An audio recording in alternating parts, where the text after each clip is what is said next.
This program was made possible by contributions to your PBS station from viewers like you. Thank you.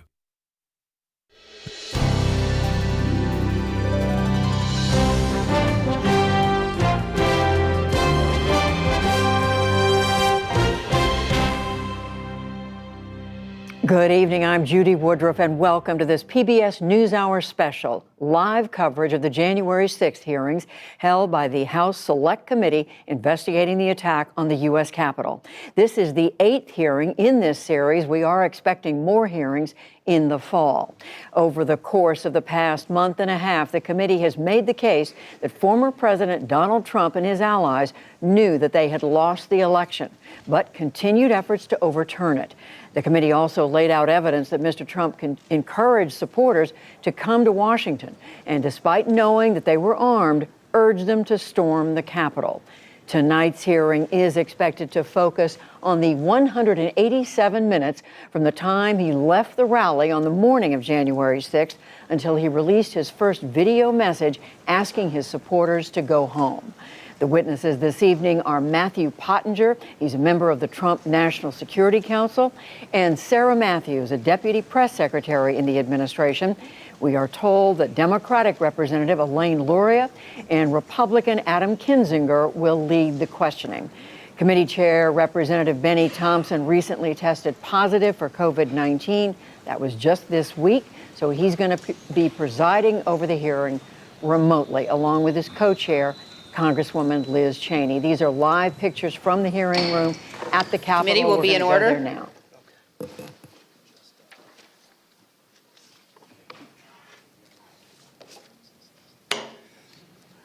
Good evening. Earlier this week, I received a positive COVID diagnosis. Per CDC guidelines, I've received the initial 2 shots and all of the boosters. Thus far, I've been blessed to experience very minimal symptoms. Because I'm still quarantined, I cannot participate in person with my colleagues. I've asked our Vice Chair, Ms. Cheney, to preside over this evening's hearing, including maintaining order in the room and swearing in our witnesses. Over the last month and a half, the Select Committee has told the story of a president who did everything in his power to overturn an election. He lied, he bullied, he betrayed his oath. He tried to destroy our democratic institutions. He summoned a mob to Washington. Afterward, on January 6th, when he knew that the assembled mob was heavily armed and angry, he commanded the mob to go to the Capitol, and he emphatically commanded the heavily armed mob to fight like hell. For the weeks between November election and January 6th, Donald Trump was a force to be reckoned with. He shrugged off the factuality and legality correct, sober advice of his knowledgeable and sensible advisors. Instead, he recklessly blazed a path of lawlessness and corruption, the cost to which democracy be damned. And then he stopped. For 187 minutes on January 6th, this man of unbridled destructive energy could not be moved, not by his aides, not by his allies, not by the violent chants of rioters or the desperate pleas of those facing down the riot. And more tellingly, Donald Trump ignored and disregarded the desperate pleas of his own family, including Ivanka and Don Jr.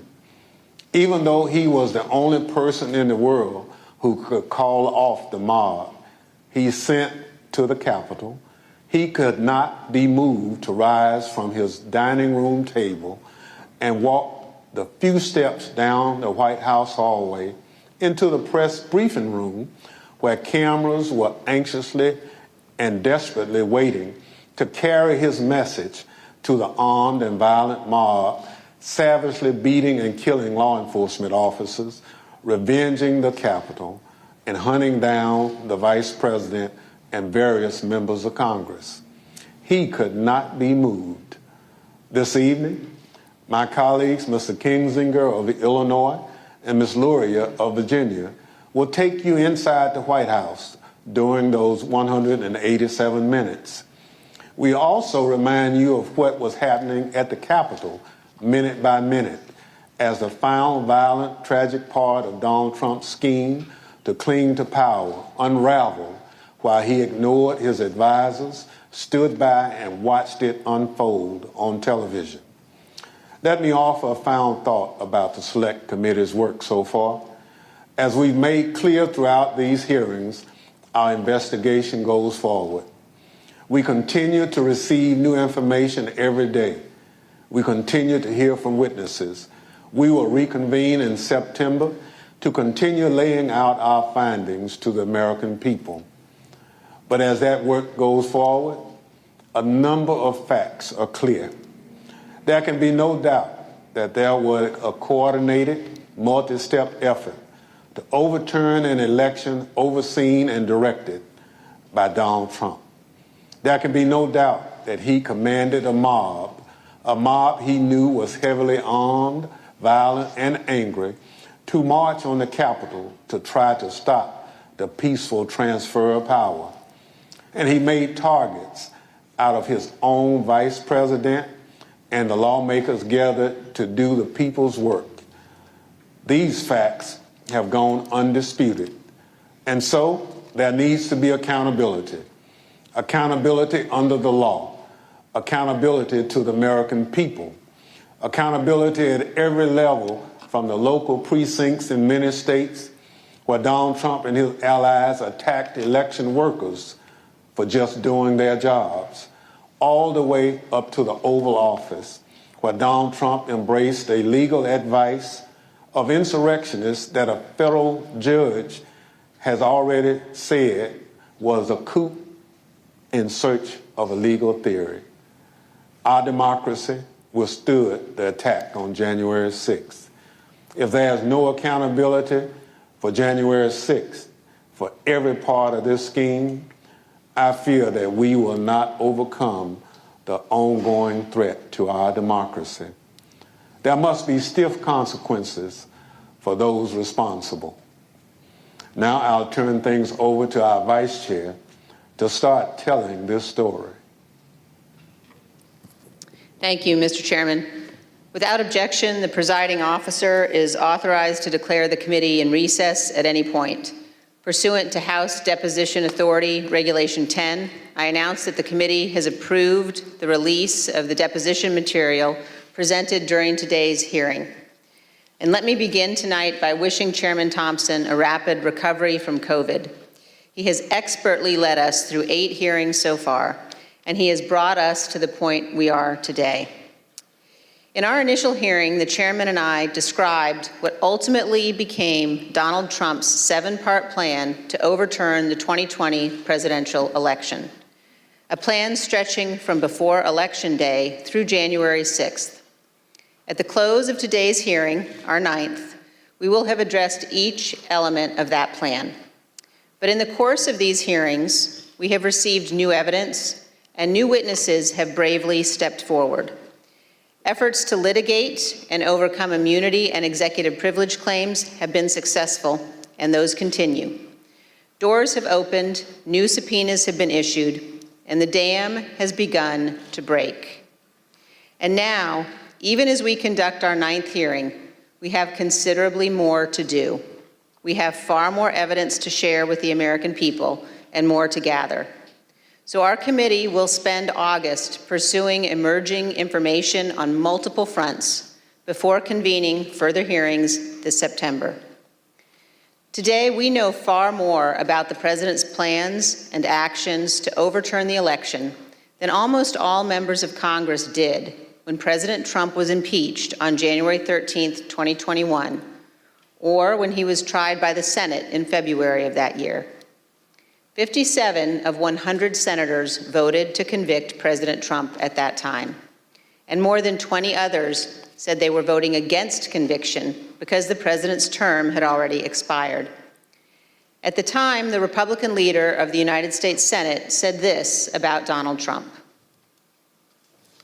A mob was assaulting the Capitol in his name.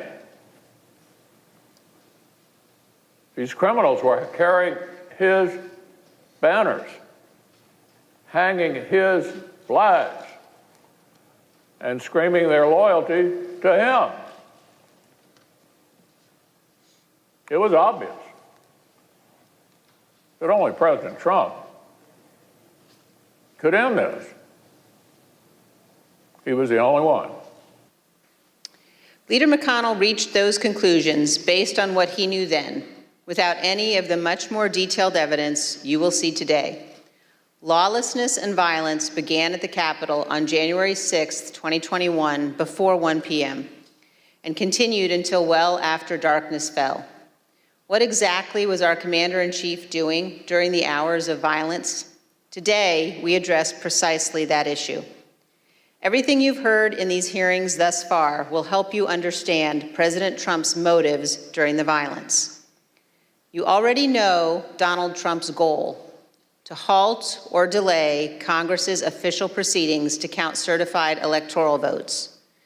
You know that Donald Trump tried to pressure his vice president to illegally reject votes and delay the proceedings. You know he tried to convince state officials and state legislators to flip their electoral votes from Biden to Trump. And you know Donald Trump tried to corrupt our Department of Justice to aid his scheme.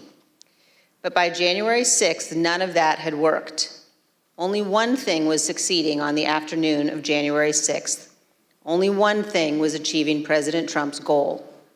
The angry, armed mob President Trump sent to the Capitol broke through security, invaded the Capitol, and forced the vote counting to stop.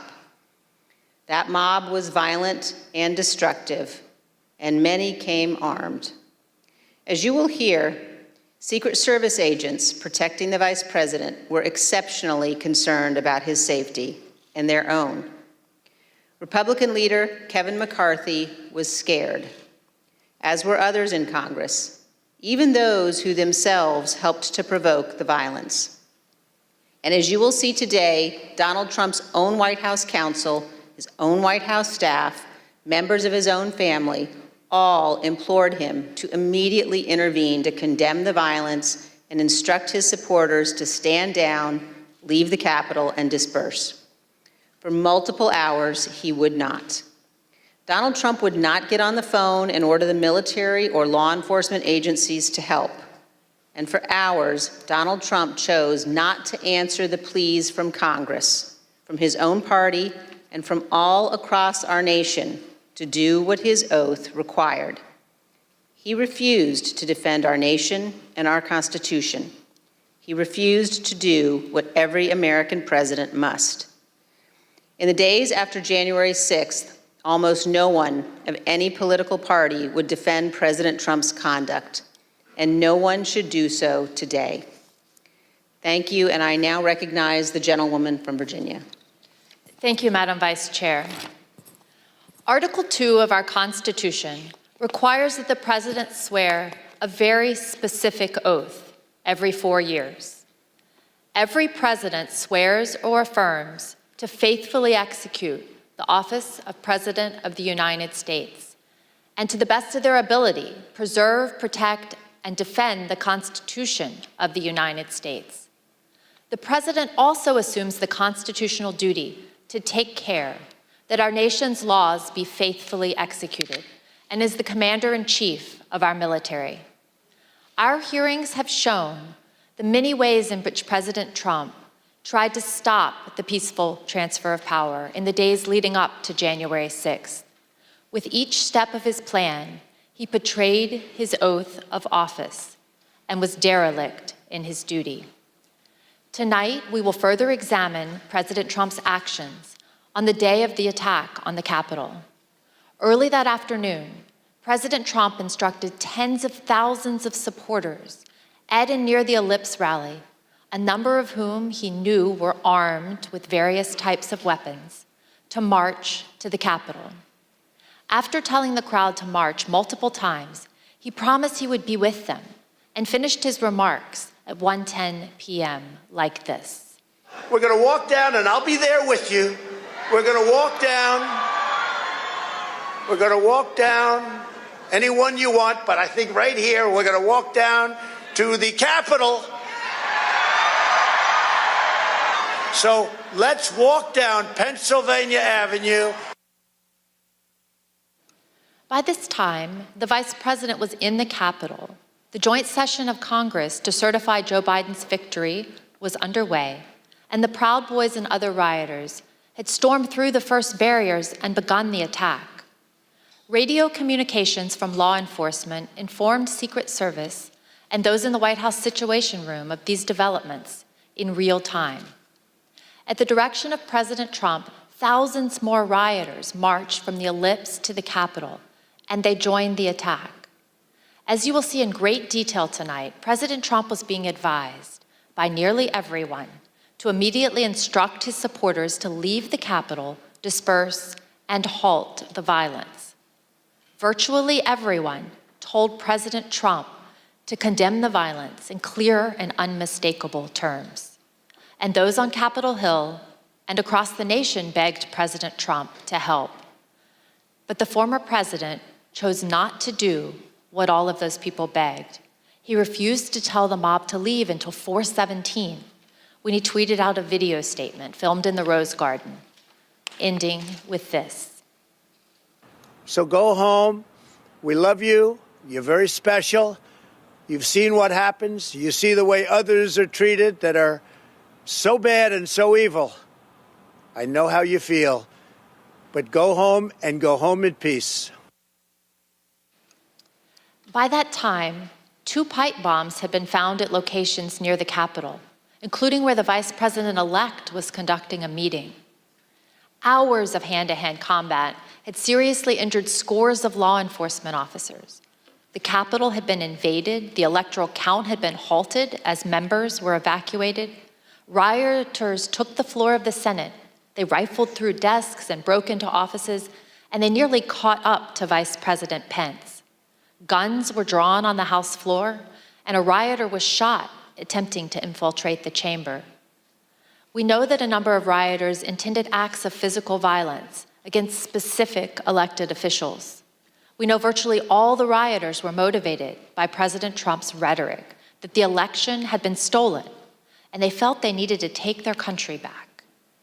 This hearing is principally about what happened inside of the White House that afternoon. From the time when President Trump ended his speech until the moment when he finally told the mob to go home, a span of 187 minutes, more than 3 hours. What you will learn is that President Trump sat in his dining room and watched the attack on television, while his senior-most staff, closest advisors, and family members begged him to do what is expected of any American president. I served proudly for 20 years as an officer in the United States Navy. Veterans of our armed forces know firsthand the leadership that's required in a time of crisis, urgent and decisive action that puts duty and country first. But on January 6th, when lives and our democracy hung in the balance, President Trump refused to act because of his selfish desire to stay in power. And I yield to the gentleman from Illinois, Mr. Kinzinger. Thank you. Thank you, Ms. Luria. 1 week after the attack, Republican leader Kevin McCarthy acknowledged the simple truth. President Trump should have acted immediately to stop the violence. During our investigation, General Mark Milley, the chairman of the Joint Chiefs of Staff, also remarked on the president's failure to act. Let's hear what they had to say. The president bears responsibility for Wednesday's attack on Congress by mob rioters. He should have immediately denounced the mob when he saw what was unfolding. These facts require immediate action by President Trump. Yeah, he's the commander-in-chief. You got an assault going on the Capitol of the United States of America. And there's nothing. No call, nothing, zero. Like my colleague from Virginia, I'm a veteran. I served in the Air Force, and I serve currently in the Air National Guard. I can tell you that General Milley's reaction to President Trump's conduct is 100% correct, and so was Leader McCarthy's. What explains President Trump's behavior? Why did he not take immediate action in a time of crisis? Because President Trump's plan for January 6th was to halt or delay Congress's official proceeding to count the votes. The mob attacking the Capitol quickly caused the evacuation of both the House and the Senate. The count ground to an absolute halt and was ultimately delayed for hours. The mob was accomplishing President Trump's purpose, so of course he didn't intervene. Here's what will be clear by the end of this hearing. President Trump did not fail to act during the 187 minutes between leaving the ellipse and telling the mob to go home. He chose not to act. But there were hundreds that day who honored their oaths and put their lives on the line to protect the people inside the Capitol and to safeguard our democracy. Many of them are here tonight with us, and many more are watching from home. As you already know, and we'll see again tonight, their service and sacrifice shines a bright light on President Trump's dishonor and dereliction of duty. I yield to the Vice Chair. Thank you very much, Mr. Kinzinger. I'd like to begin by welcoming our witnesses this evening. Tonight we're joined by Mr. Matthew Pottinger. Mr. Pottinger is a decorated former Marine intelligence officer who served this nation on tours of duty in Afghanistan and Iraq. He served in the Trump White House from the first day of the administration through the early morning hours of January 7th, 2021.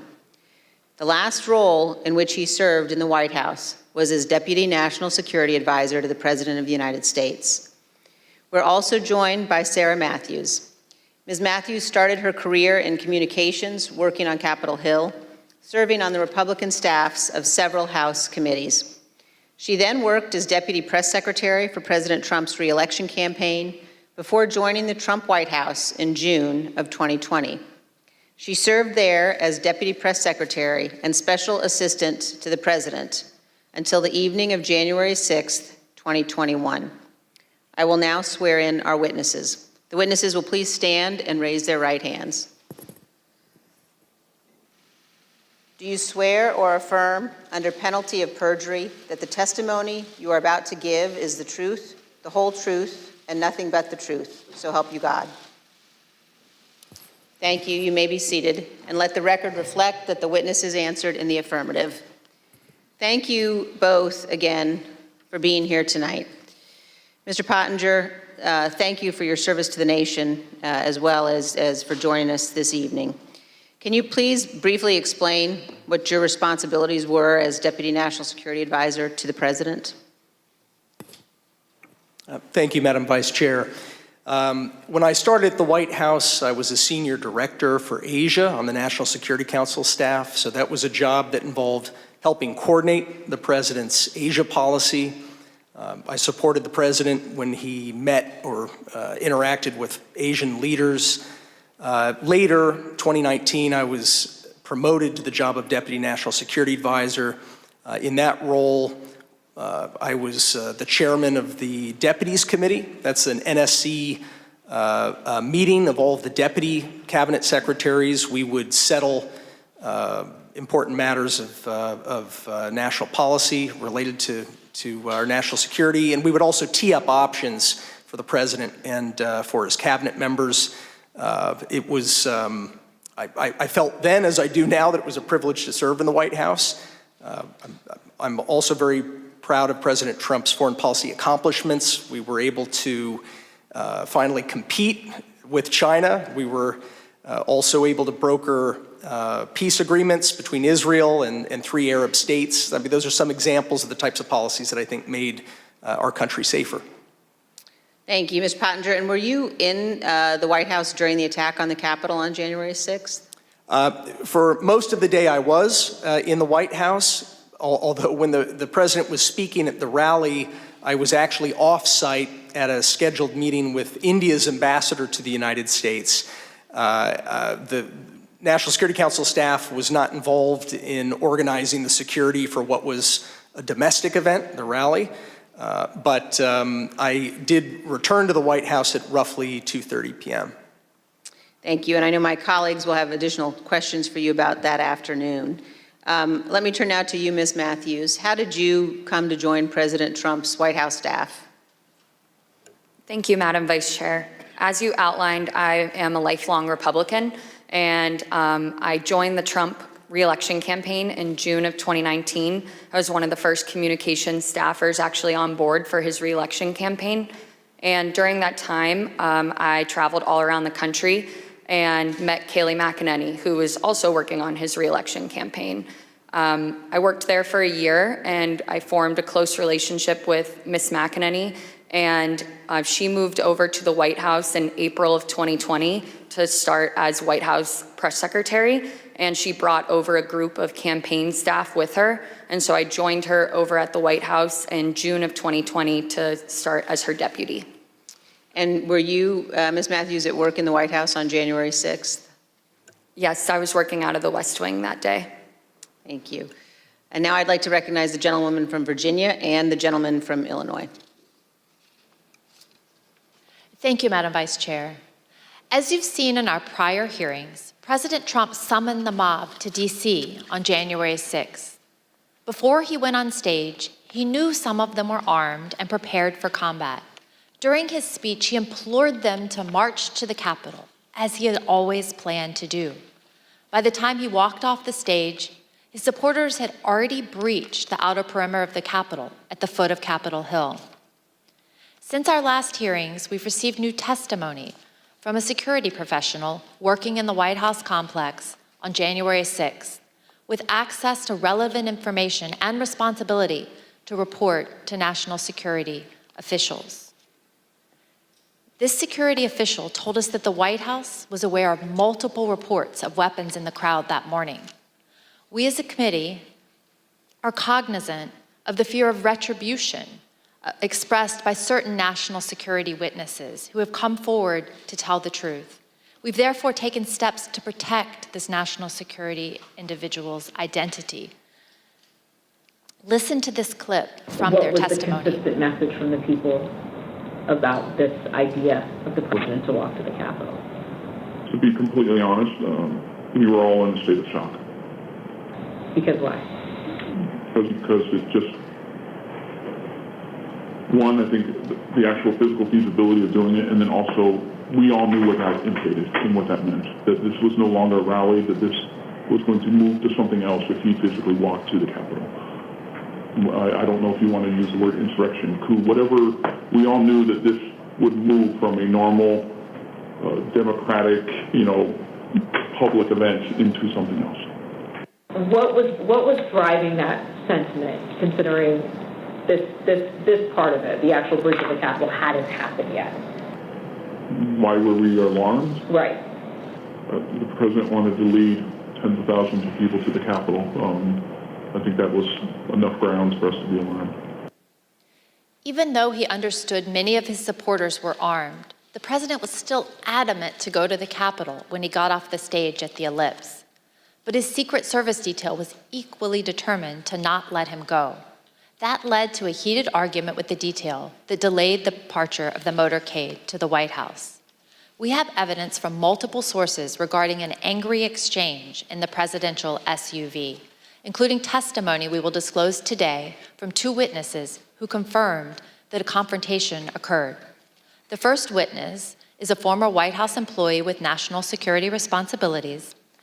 After seeing the initial violence at the Capitol on TV, the individual went to see Tony Ornato, the Deputy Chief of Staff in his office.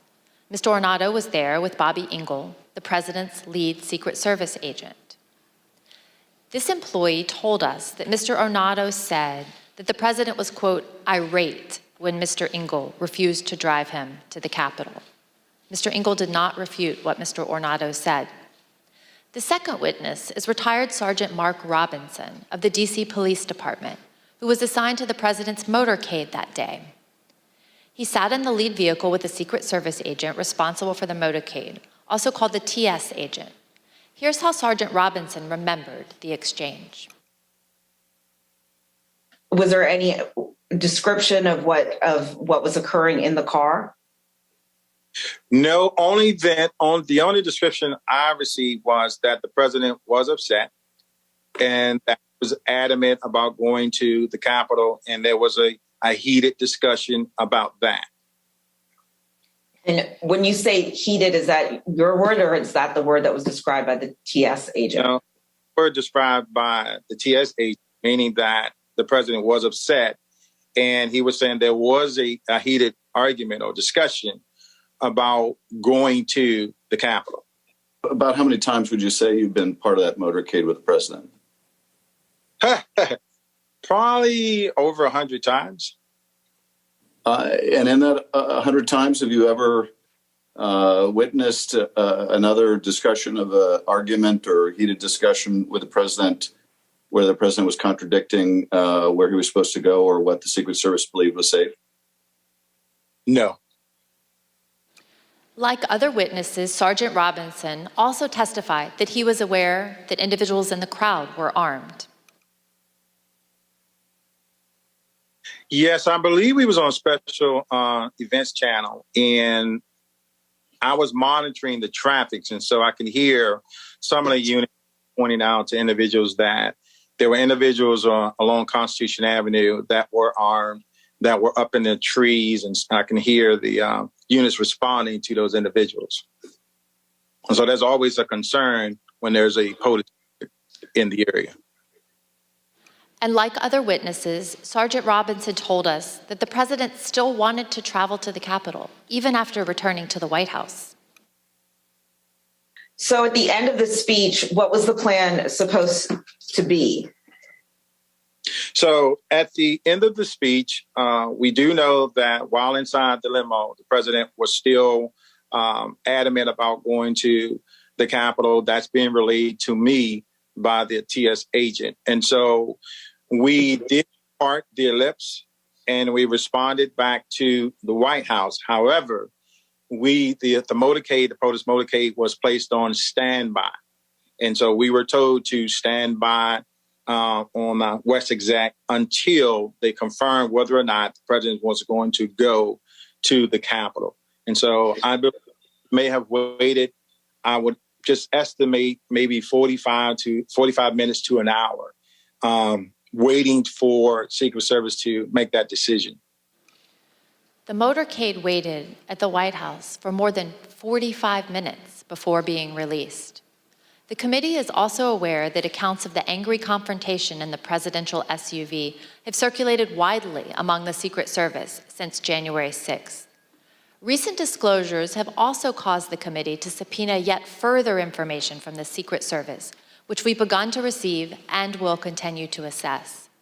The committee is also aware that certain Secret Service witnesses have now retained new private counsel. We anticipate further testimony under oath and other new information in the coming weeks. After the Secret Service refused to take President Trump to the Capitol, he returned to the White House. What you see on the screen is a photo of him inside the Oval Office immediately after he returned from the rally, still wearing his overcoat. A White House employee informed the president as soon as he returned to the Oval about the riot at the Capitol. Let me repeat that. Within 15 minutes of leaving the stage, President Trump knew that the Capitol was besieged and under attack. At 1:25, President Trump went to the private dining room off the Oval Office. From 1:25 until 4 o'clock, the president stayed in his dining room. Just to give you a sense of where the dining room is situated in the West Wing, let's take a look at this floor plan. The dining room is connected to the Oval Office by a short hallway. Witnesses told us that on January 6th, President Trump sat in his usual spot, at the head of the table, facing a television hanging on the wall. We know from the employee that the TV was tuned to Fox News all afternoon. Here you can see Fox News on the TV showing coverage of the joint session that was airing that day at 1:25. Other witnesses confirmed that President Trump was in the dining room with the TV on for more than 2.5 hours. There was no official record of what President Trump did while in the dining room. On the screen is the presidential call log from January 6th. As you can see, there's no official record of President Trump receiving or placing a call between 11:06 and 6:54 p.m. As to what the president was doing that afternoon, The presidential daily diary is also silent. It contains no information from the period between 1:21 p.m. and 4:03 p.m. There are also no photos of President Trump during this critical period between 1:21 in the Oval Office and when he went outside to the Rose Garden after 4 o'clock. The chief White House photographer wanted to take pictures because it was, in her words, very important for his archives and for history. But she was told, quote, no photographs. Despite the lack of photos or an official record, we've learned what President Trump was doing while he was watching TV in the dining room. But before we get into that, it's important to understand what he never did that day. Let's watch. So are you aware of any phone call by the President of the United States to the Secretary of Defense that day? Not that I'm aware of, no. Are you aware of any phone call by the President of the United States to the Attorney General of the United States that day? No. Are you aware of any phone call by the President of the United States to the Secretary of Homeland Security that day? I'm not aware of that, no. Did you ever hear the President No. ask for the National Guard? Did you ever hear the President ask for law enforcement response? No. So as somebody who works in the national security space and with the National Security Council, if there were going to be troops present or called up for a rally in Washington, D.C., for example, is that something that you would have been aware of? Yeah, I would have. Do you know if he asked anybody to reach out to any of those that we just listed off? National Guard, DOD, FBI, Homeland Security, Secret Service, Mayor Bowser, the Capitol Police, about the situation at the Capitol? I am not aware of any of those requests. No, sir. We have confirmed in numerous interviews with senior law enforcement and military leaders, Vice President Pence's staff and D.C. government officials. None of them, not one, heard from President Trump that day. He did not call to issue orders. He did not call to offer assistance. This week, we received additional testimony from yet another witness about why the president didn't make any efforts to quell the attack. The former White House employee with national security responsibilities told us about a conversation with senior advisor Eric Hirschman and Pat Cipollone, the top White House lawyer. This conversation was about a pending call from the Pentagon seeking to coordinate on the response to the attack. Mr. Hirschman turned to Mr. Cipollone and said, the president didn't want to do anything. And so Mr. Cipollone had to take the call himself. So if President Trump wasn't calling law enforcement or military leaders, what did President Trump spend his time doing that afternoon while he first settled into the dining room? He was calling senators to encourage them to delay or object to the certification. Here's Kayleigh McEnany, his press secretary, to explain. All right, then it says back there, and he wants list of senators. And then he's calling them one by one. Do you know which ones he called? To the best of my recollection, no. As I say in my notes, he wanted a list of the senators, and I left him at that point. Because the presidential call log is empty, we do not yet know precisely which senators President Trump was calling. But we do know from Rudy Giuliani's phone records that President Trump also called him at 1:39, after he had been told that the riot was underway at the Capitol. Mr. Giuliani was President Trump's lead election attorney. According to the phone records, the president's call with him lasted approximately 4 minutes. Recall that Fox News was on in the dining room. Let's take a look at what was airing as this call was ending. The president, as we all saw, fired this crowd up. They've all, tens of thousands, maybe 100,000 or more, have gone down to the Capitol or elsewhere in the city, and they're very upset. Now, I jumped down as soon as we heard the news that Brett gave you about Mike Pence. I started talking to these people.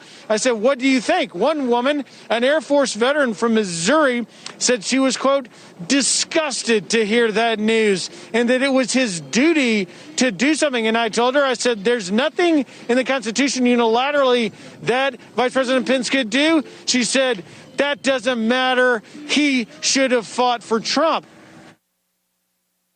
At 1:49, here's what was happening at the Capitol with President Trump's fired up supporters. We're going to give riot warning. We're going to try and get compliance, but this is now effectively a riot. 49 hours declaring it a riot.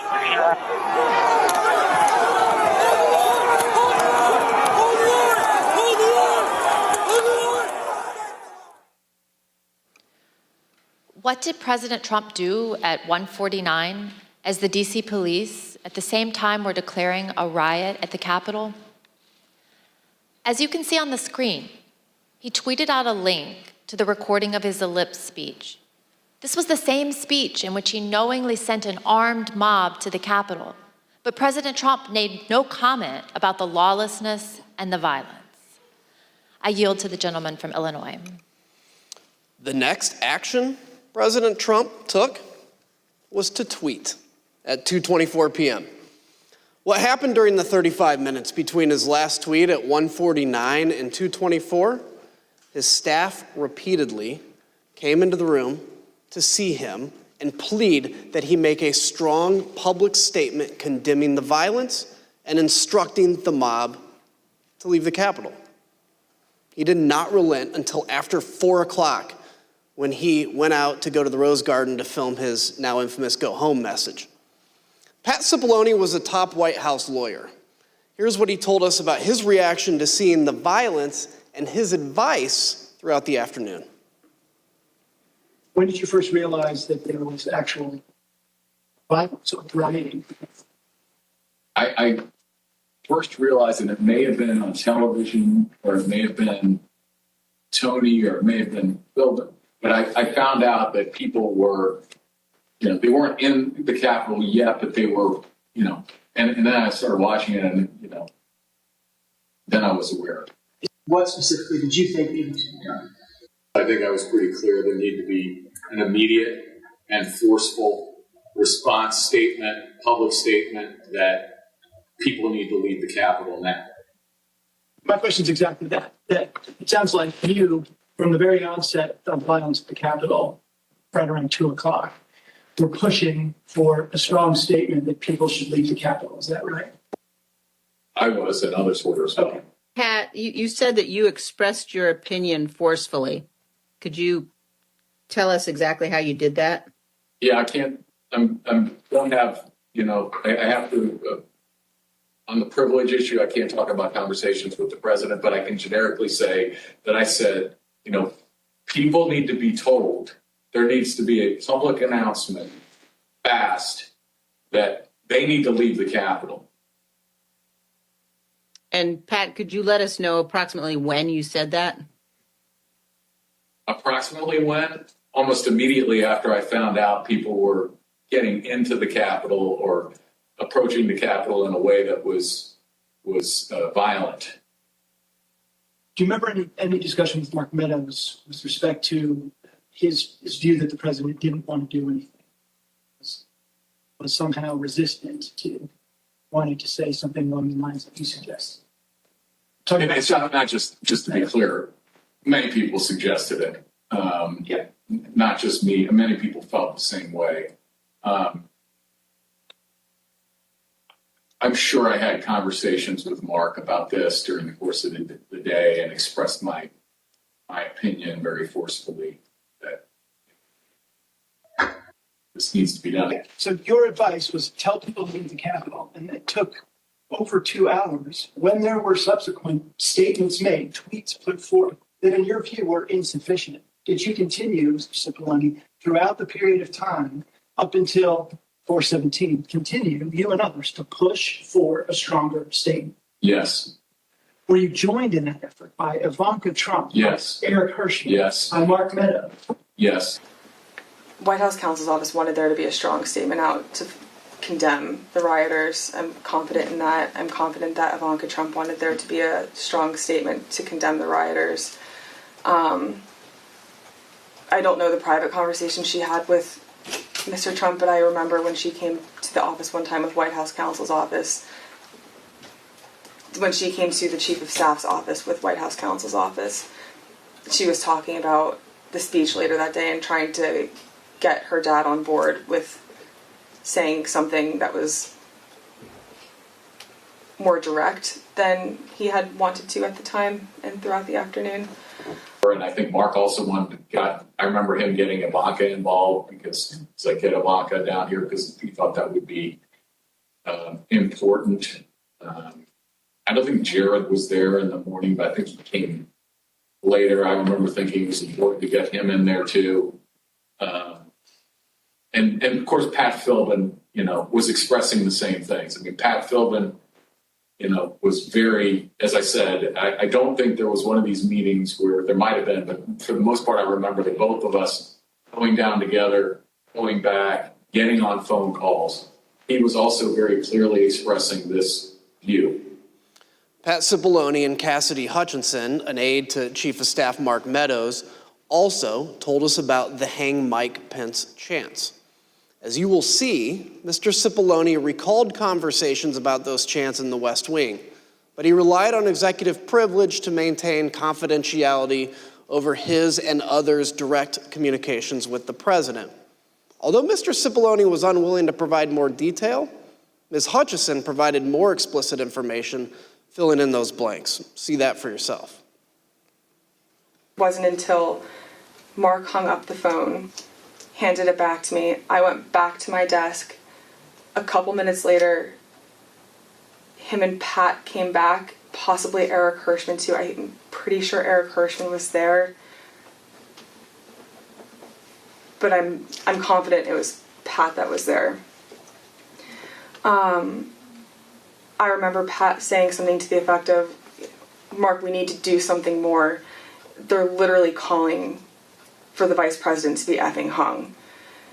And Mark had responded something to the effect of, you heard him, Pat. He thinks Mike deserves it. He doesn't think they're doing anything wrong. To which Pat said something, this is effing crazy. We need to be doing something more. Briefly stepped into Mark's office. Do you remember any discussion at any point during the day about rioters at the Capitol chanting, "Hang Mike Pence"? Yes, I remember hearing about that. Yes. Yeah. I don't know if I observed that myself on TV. I'm just curious. I understand the privilege line you've drawn, but do you remember what you can share with us about the discussion about those chants, the "Hang Mike Pence" chants?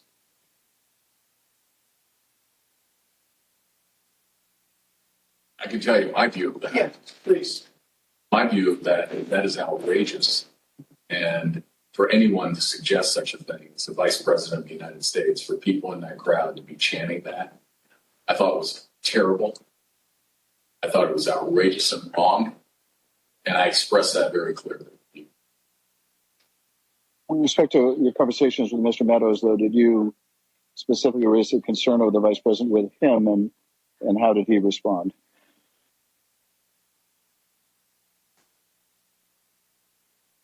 I believe I raised a concern about the Vice President, and I again, the nature of his response, without recalling exactly, was people were doing all that they could. And what about the President? Did he indicate whether he thought the President was doing what needed to be done to protect the Vice President?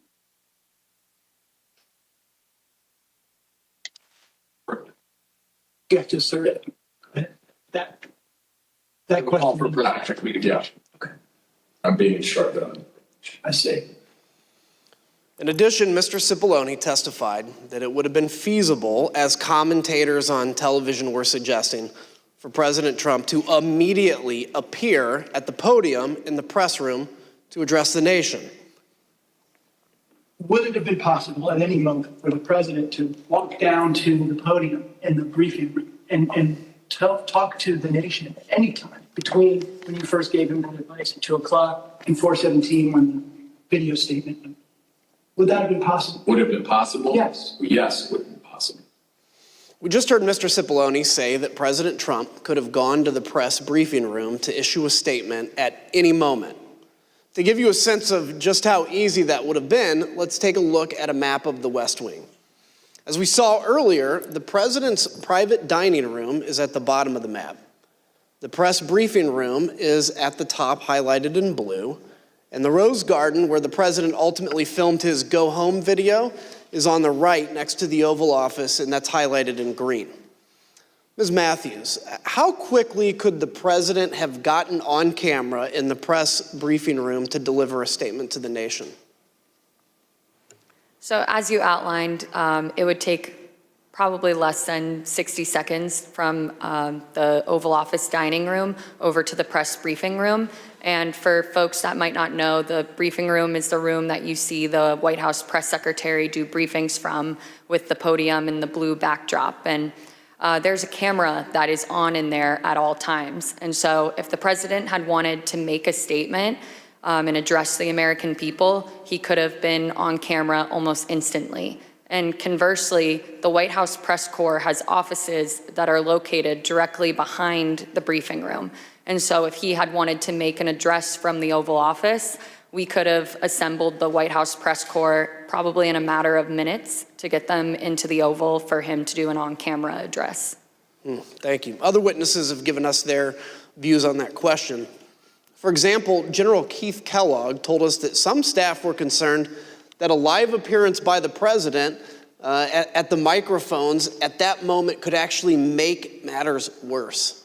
He told us he recommended against doing a press conference because during his 4 years in the Trump administration, quote, there wasn't a single clean press conference we had had. President Trump's advisors knew his state of mind at that moment, and they were worried about what he would say in unscripted comments. I yield to the gentlewoman from Virginia. Thank you. As you've heard, by 2 o'clock, multiple staff members in the White House recognized that a serious situation was underway at the Capitol. Personally, I recall being evacuated from the House office building where we're sitting before this time. And it was due to the discovery of 2 pipe bombs in nearby buildings.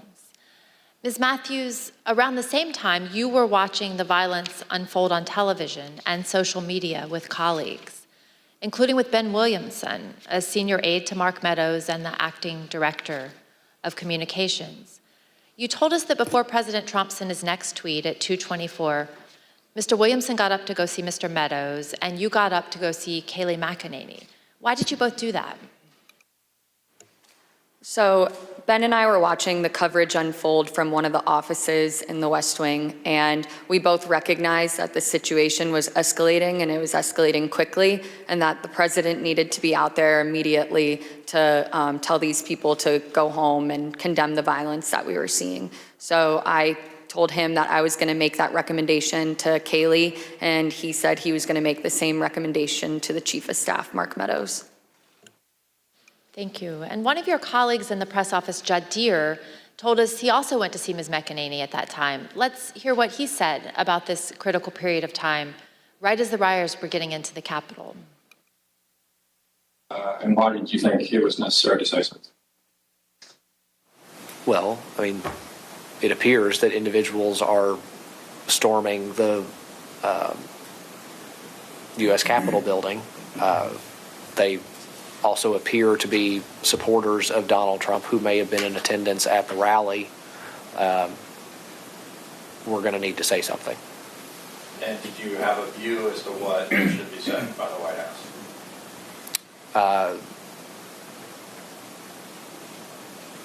If I recall, I told Kayleigh that I thought that we needed to encourage individuals to stop, to respect law enforcement, and to go home. Although President Trump was aware of the ongoing riot, he did not take any immediate action to address the lawlessness. Instead, at 2:03, he called Rudy Giuliani again, and that call lasted for over 8 minutes. Moments later, at 2:13, rioters broke into the Capitol itself. One of the Proud Boys charged with seditious conspiracy, Dominic Pezzola, used an officer's shield to smash a window, and rioters flooded into the building.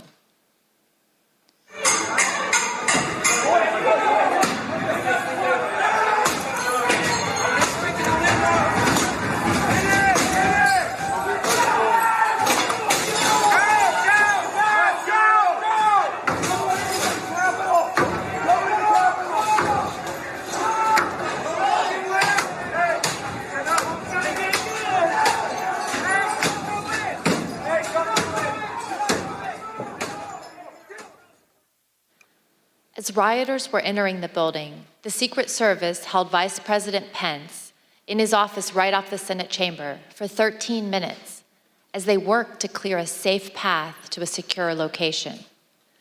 Now listen to some of that radio traffic and see what they were seeing as the protesters got just feet away from where the Vice President was holding. Hold!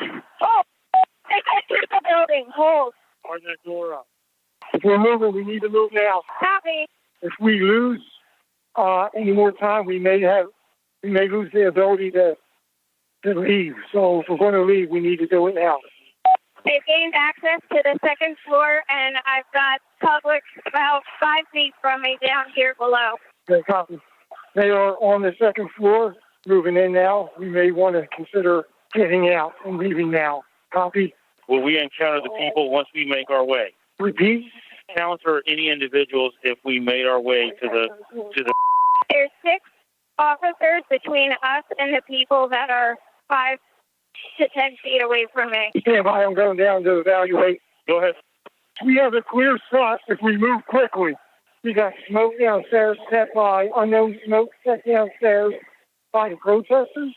Is that route compromised? We have this secure. However, we will bypass some protesters that are being contained. There is smoke, unknown what kind of smoke it is. Copy. Clear, we're coming out now. All right, make a way.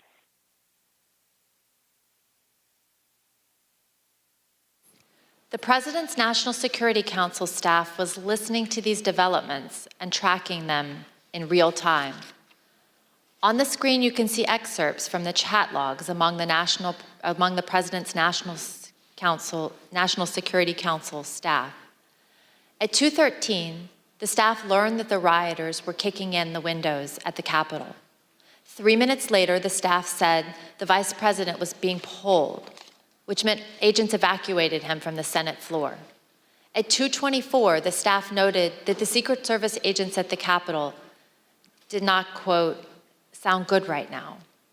Earlier, you heard from a security professional who had been working in the White House complex on January 6th with access to relevant information and a responsibility to report to national security officials. We asked this person, what was meant by the comment that the Secret Service agents did not, quote, sound good right now? In the following clip of that testimony, which has been modified to protect the individual's identity, the professional discusses what they heard from listening to the incoming radio traffic that day. Okay.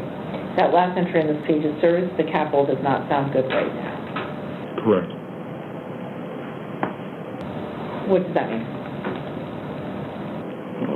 The members of the VP detail at this time were starting to fear for their own lives. There was a lot of yelling, a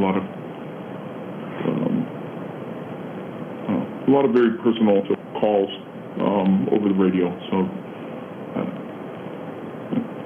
it was disturbing. I don't like talking about it, but there were calls to say goodbye to family members, so on and so forth. It was getting, for whatever the reason was on the ground, the VP detail thought that this was about to get very ugly. And did you hear that over the radio? Correct. Okay. What was the response by the agents, Secret Service agents who were there? Everybody kept saying, at that point it was just reassurances or I think there were discussions of reinforcements coming, but again, it was just chaos. They were just yelling. Obviously, you conveyed the disturbing, but what prompted you to put it into an entry, as it states there, service to the Capitol? If they're running out of options and they're getting nervous, it sounds like that we came very close to either service having to use lethal options or worse. Like at that point, I don't know. Is the VP compromised? Is the detail I don't know. Like we didn't have visibility, but it doesn't. If they're screaming and saying things like "say goodbye to the family," like the floor needs to know this is going to a whole nother level soon. As this next video shows, the rioters' anger was focused primarily on Vice President Mike Pence. This woman comes up to the side of us and she says, Pence folded. So it was kind of like, okay, well, in my mind, I was thinking, well, that's it, you know. Well, my son-in-law looks at me and he says, I want to go in. What percentage of the crowd is going to the Capitol? 100%. It is spread like wildfire that Pence has betrayed us and everybody's marching on the Capitol, all million of us. It's insane.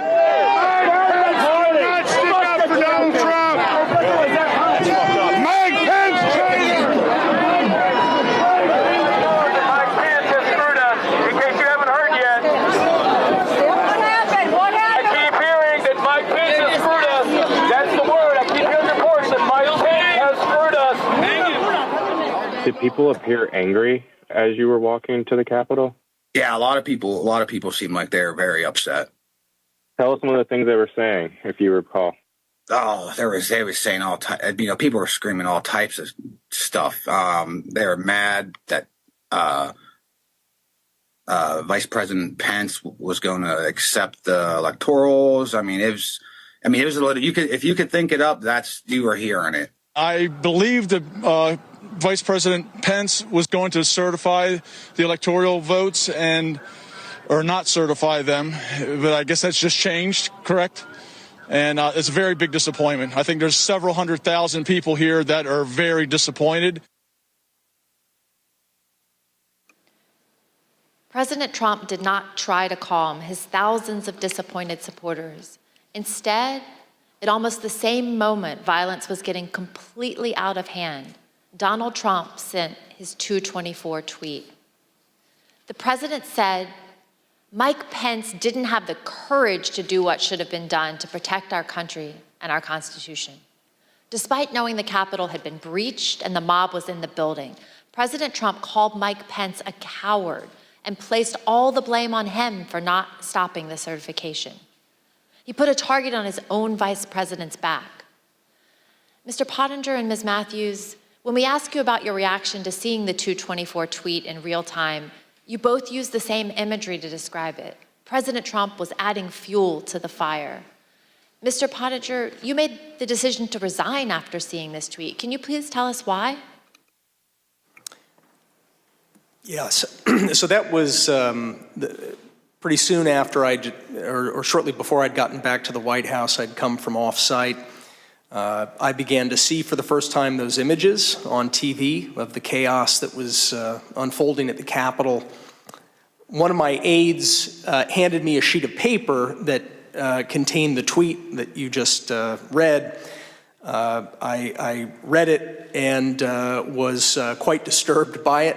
I was disturbed and worried to see that the president was attacking Vice President Pence for doing his constitutional duty.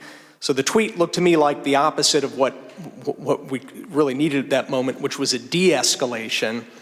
And that's why I had said earlier that it looked like fuel being poured on the fire.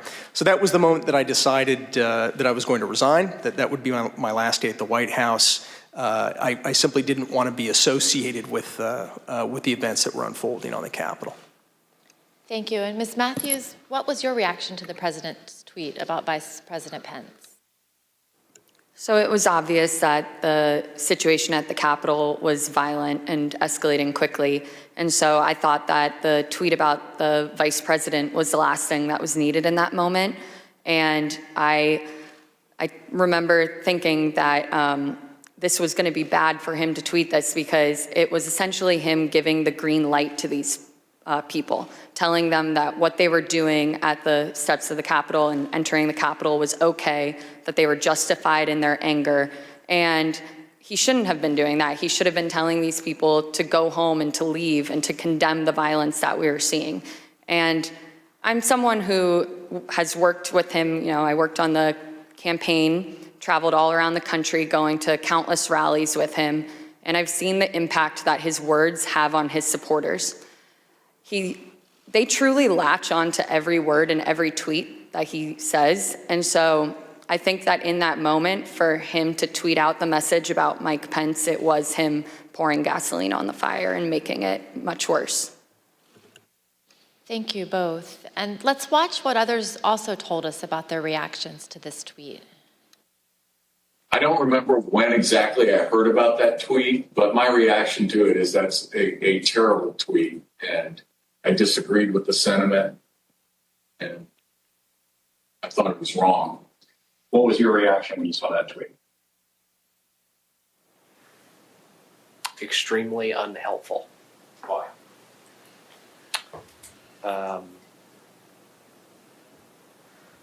It wasn't the message that we needed at that time. It wasn't going to. The scenes at the U.S. Capitol were only getting worse at that point. This was not going to help that. Were you concerned it made it worse? Certainly. Ms. Hutchinson, what was your reaction when you saw this tweet? As a staffer that worked to always represent the administration to the best of my ability and to showcase the good things that he had done for the country, I remember feeling frustrated, disappointed, and really, it felt personal. I was really sad. As an American, I was disgusted. It was unpatriotic. It was un-American. We were watching the Capitol building get defaced over a lie. As you will see, at 2:26, the Vice President had to be evacuated to safety a second time and came within 40 feet of the rioters. The attack escalated quickly right after the tweet.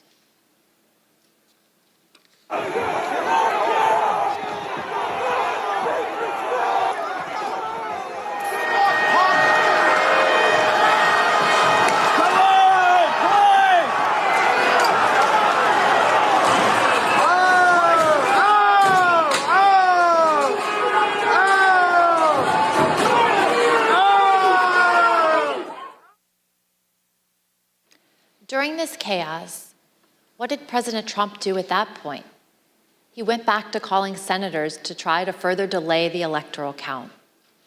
While the Vice President was being evacuated from the Senate, President Trump called Senator Tommy Tuberville, one of his strongest supporters in the Senate. As Senator Tuberville later recalled, he had to end the call so that he could evacuate the Senate chamber himself. Let's listen. He didn't call my phone, called somebody else, and they handed it to me. And I basically told him, I said, Mr. President, we're not doing much work here right now because they just took our vice president out. And matter of fact, I'm going to have to hang up on you. I've got to leave. Senator Josh Hawley also had to flee. Earlier that afternoon, before the joint session started, he walked across the east front of the Capitol. As you can see in this photo, he raised his fist in solidarity with the protesters already amassing at the security gates. We spoke with a Capitol police officer who was out there at the time. She told us that Senator Hawley's gesture riled up the crowd, and it bothered her greatly because he was doing it in a safe space, protected by the officers and the barriers. Later that day, Senator Hawley fled after those protesters he helped to rile up stormed the Capitol. See for yourself.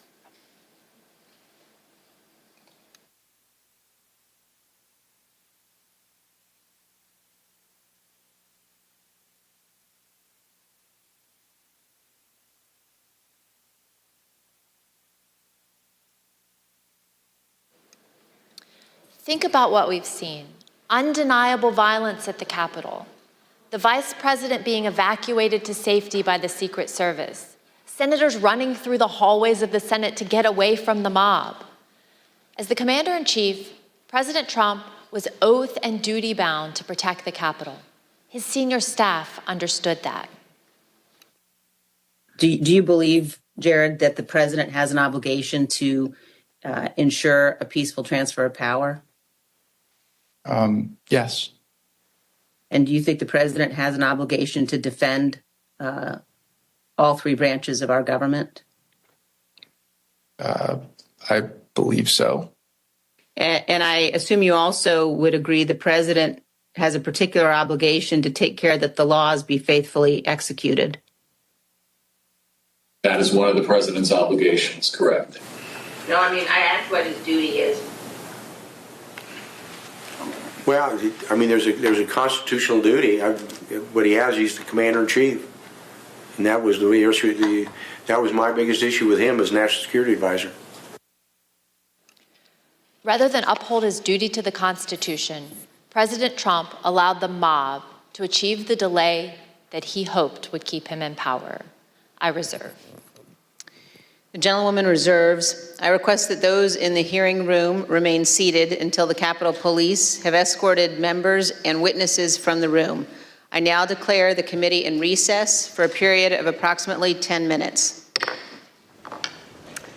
And with that, the committee's vice chair, Congresswoman Liz Cheney of Wyoming, says the committee will go into a 10-minute recess. This follows a dramatic and damning set of descriptions and pieces of testimony from one White House official after another, individuals who were there, law enforcement officials, Secret Service, others who were there on the day, on January the 6th, and who put together a portrait of a president who was repeatedly urged to speak up, to call out to his supporters at the Capitol, to call them off, to tell them to stop, and who waited. And we're still halfway into this hearing. We'll hear more in a moment, but I will just right now go to our analysts who are joining me tonight as we watch these live hearings.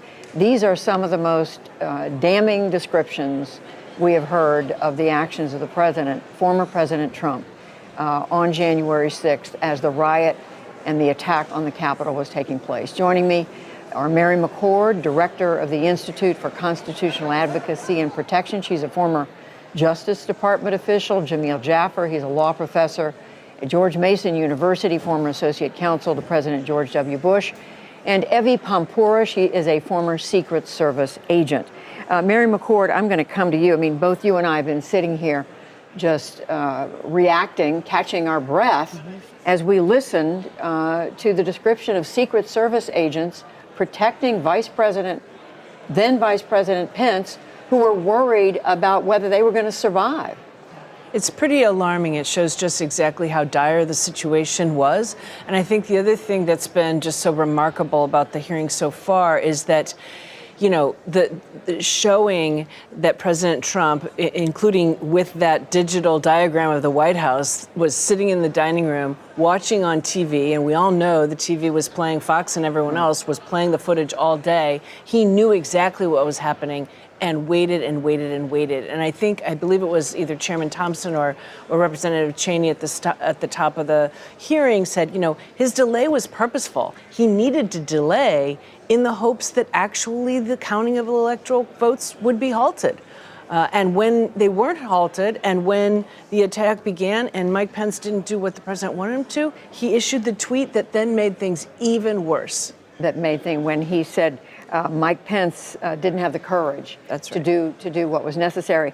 Jamil Jaffer, we did see reporting the president had phone calls with various officials, with former Georgia Senator David Perdue. He was on the phone with his lawyer, Rudy Giuliani, but most of the senior officials around him, his White House counsel, the deputy, another White House counsel, Eric Hirschman, his daughter, Ivanka Trump, and according to lawyer, or rather counsel, Pat Cipollone, he said many people were urging the president to call this crowd off, to tell them to stop. But it just didn't, the message wasn't getting through. He wasn't heeding it. Right, and I think to your point, I mean, that's exactly the challenge about what happened here, which is not only was he not heeding the advice that he was given, he was actively engaged in an effort to sort of let it play out, right? He wanted what happened that day to take place. He wanted the count, as Mary McCord just said, and as we heard testimony to this effect, that he wanted the count to stop. He wanted it to be paused so he could have that time to urge senators to not continue to count, to pause it, to not let it go forward.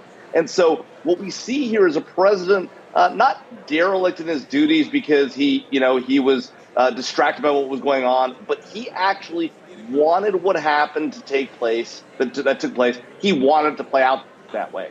And so this is, I think, the real core of what the committee is trying to do here and lay out for the American public is to demonstrate that this wasn't, as Representative Kinzer said right at the top, this wasn't an accident.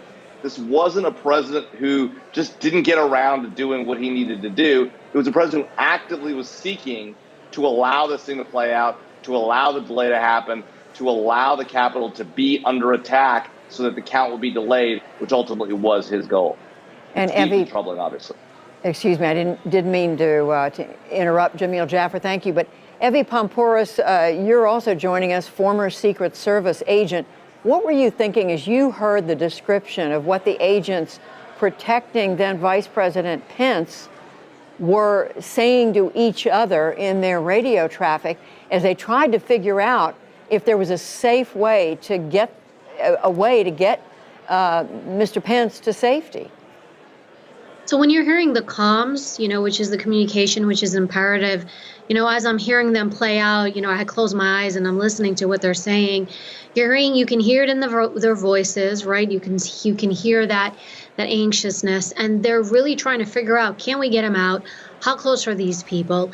And then it's also, can you handle the mob of people? And if one person sees them or two persons sees them, then is the rest of the mob coming? And here's the thing too, you're also dealing with a mob, but they're civilians. So then let's say you do cross paths with them. Now what? Do you engage in a gunfight? Do you start shooting civilians? Rioters, yes, I understand, but do you start engaging them in that way?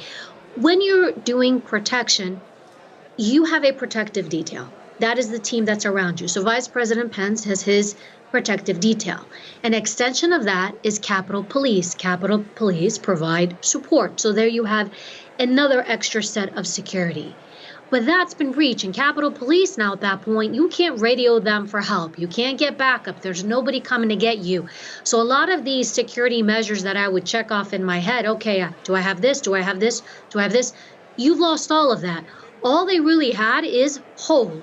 And when you could hear them say go into hold, that's when you take a protectee and you put them in a safe space and you hold them because you have no other options, you have no other choice. You're trying to figure out what to do.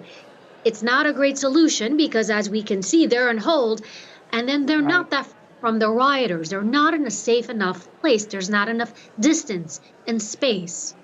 And when we hear them, I'm listening to you, Evie Poumpouras, who, as we said, a former Secret Service agent. When we hear them described as say goodbye to my family, I mean, that tells you that there was serious concern. Our Lisa Desjardins, our congressional correspondent, has been inside the hearing room. Lisa, we've been saying this is some of the most dramatic and damning testimony that we've heard about the actions of former President Trump.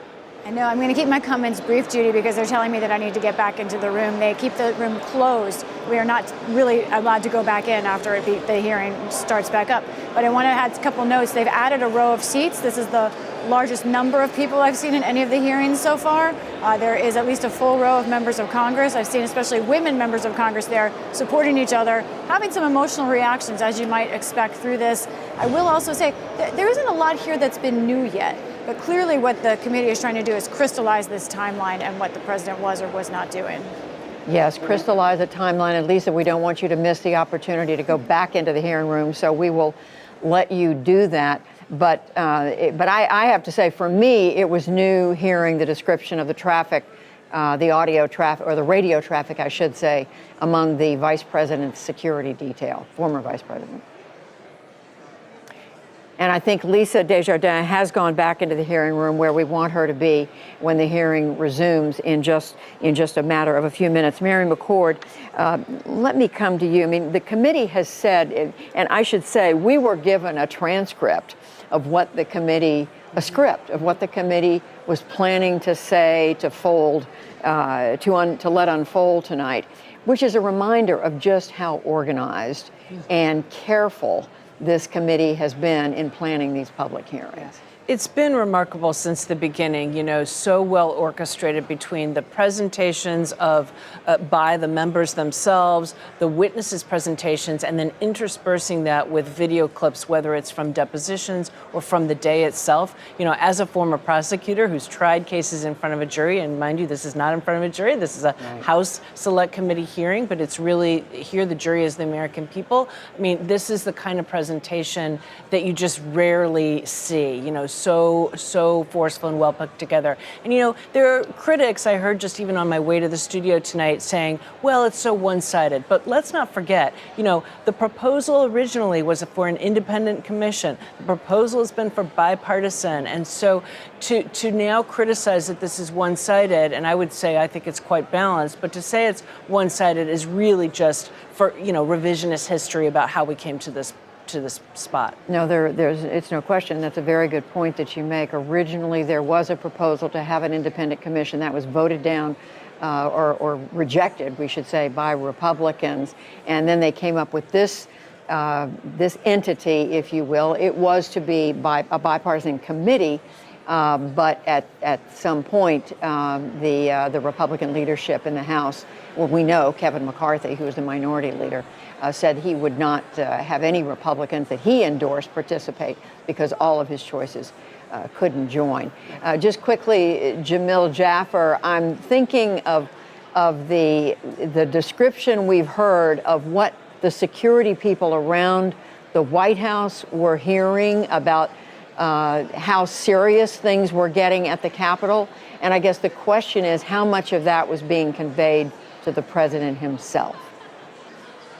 Well, Judy, what we did hear was that as soon as the president walks back into the Oval Office, just 15 minutes after he left, after the activities in the Capitol began and he left and came back to the White House, he was informed of what was going on. He was informed of the fact that there was an attack ongoing at the Capitol, that it was under siege, that it had been breached. His folks around him notified him that. And then he proceeded into the dining room and began to watch what we all saw on television, all the video that we saw, all the activities. It's hard to imagine a president watching that, the sort of the smoke and the like, and the windows being broken. You can see the mass of people entering the Capitol. You see what's going on, and you say to yourself, how does the president stand by as one of the core political institutions, one of the three branches of government, is under attack by a mob of Americans who are angry, and you know the answer. And you know the answer because the president, even at the end of it all, after the 187 minutes had elapsed, and he finally went on television, acceded to the wishes of his staff, that he finally do something to calm the crowd. And he says to the crowd, we love you. Yes. I understand why you're upset. I understand why you've done this. I mean, it's hard to imagine any president of the United States, including the one who was last in office for 4 years, say to the American public, the Capitol's just been under attack. I've watched what's happened, and I love you, the people who attacked the Capitol. I understand why you do what you did. And so the committee, I think, is now laid out this case. I think it is interesting how the committee's functioned. It is unlike any other committee of Congress I've seen before, having served in both the House and the Senate on committee staffs. Typically what you see committees do is take witnesses and hear from them. Yes. In this case, you actually have the committee presenting evidence to the American public, almost like, as Mary McCord said, a prosecution team would. And Evie Poumpouras, former Secret Service agent, who's also joining us tonight, as we're waiting for the committee members to come back for the hearing to resume. I think one of the things we're seeing tonight very clearly is how these different security agencies work closely together. D.C. police, they were working closely with the Secret Service. They were working very closely with the Capitol Police at the Capitol. But then at some point, they were clearly outnumbered. And we are seeing the committee members about to take their seats. Evie, I wanted to call on you, but we also want to catch this. We'll come back to you. when they finish up the hearing. But right now, let's go back to the committee's vice chair, Congresswoman Liz Cheney, as the members of the committee take their seats. The committee will be in order. I now recognize the gentleman from Illinois. We left at the recess just after President Trump's 224 tweet attacking the vice president. By this time, the president had been in his dining room for an hour. I want you to just think of what you would have done if you were in his shoes and had the power to end the violence. You would have immediately and forcefully told the rioters to stop and leave. Like, stop and leave. Done. As you heard, that's exactly what his senior staff had been urging him to do. But he resisted, and he kept resisting for another almost 2 hours. In the meantime, all the president did was post 2 tweets, one at 2:38 and the other at 3:13. One said, quote, "Stay peaceful." The other said, quote, "Remain peaceful." But the president already knew that the mob was attacking the police and had invaded the Capitol. Neither tweet condemned the violence or told the mob to leave the Capitol and disperse. To appreciate how obvious it was that President Trump was not meeting this moment, it's helpful to look at the real-time reactions of his own son, Don Jr., to the first tweet, captured in a series of text messages with Mark Meadows. I'll warn the audience that these messages contain some strong language. As you can see, Don Jr. first texted Mr. Meadows at 2:53.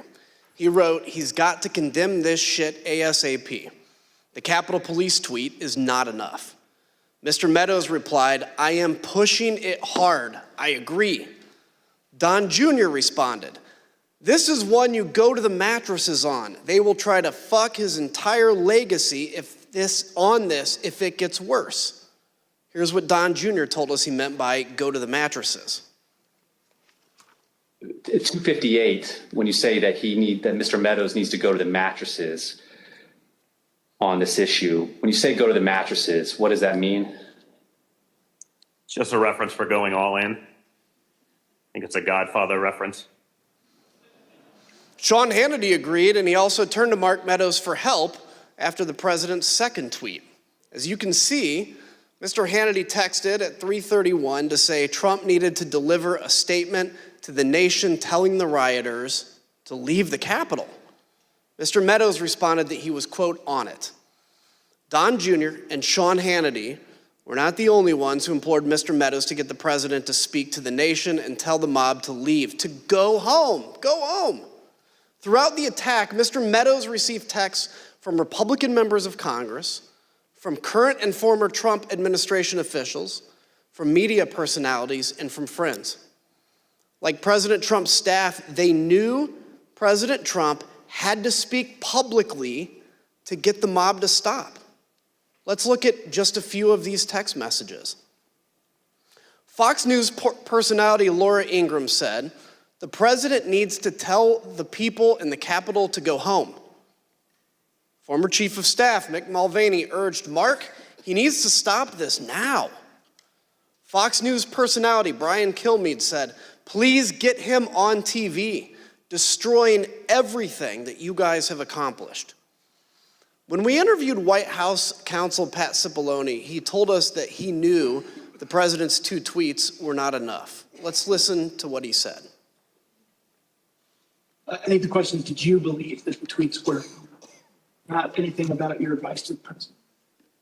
No, I believe more needed to be done. Okay. I believed that a public statement needed to be made. When you talk about others on the staff thinking more should be done or thinking that the president needed to tell people to go home, who would you put in that category? Well, I would put Pat Philbin, Eric Hirschman, overall Mark Meadows, Ivanka. Once Jared got there, Jared, General Kellogg,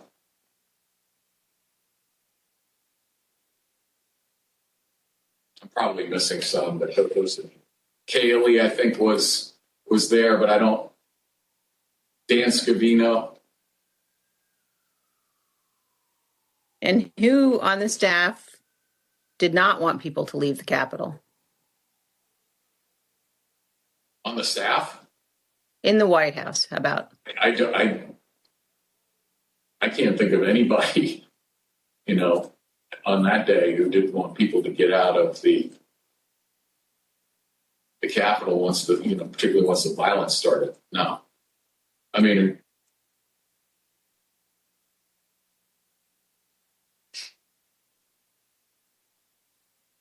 what about the president? Yeah. She said the staff. So I answered. No, I said in the White House. Oh, I'm sorry. I apologize. I thought you said who else on the staff.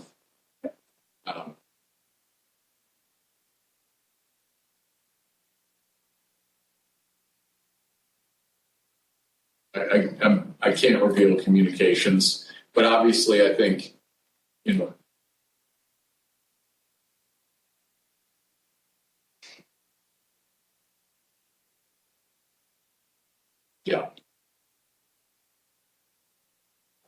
Let's pause on that last statement. Although Pat Cipollone is being careful about executive privilege, there really is no ambiguity about what he said. Almost everybody wanted President Trump to instruct the mob to disperse. President Trump refused. To understand how inadequate the president's tweets were, let's examine his 238 tweet in more detail. For context, here's what was happening at that time. They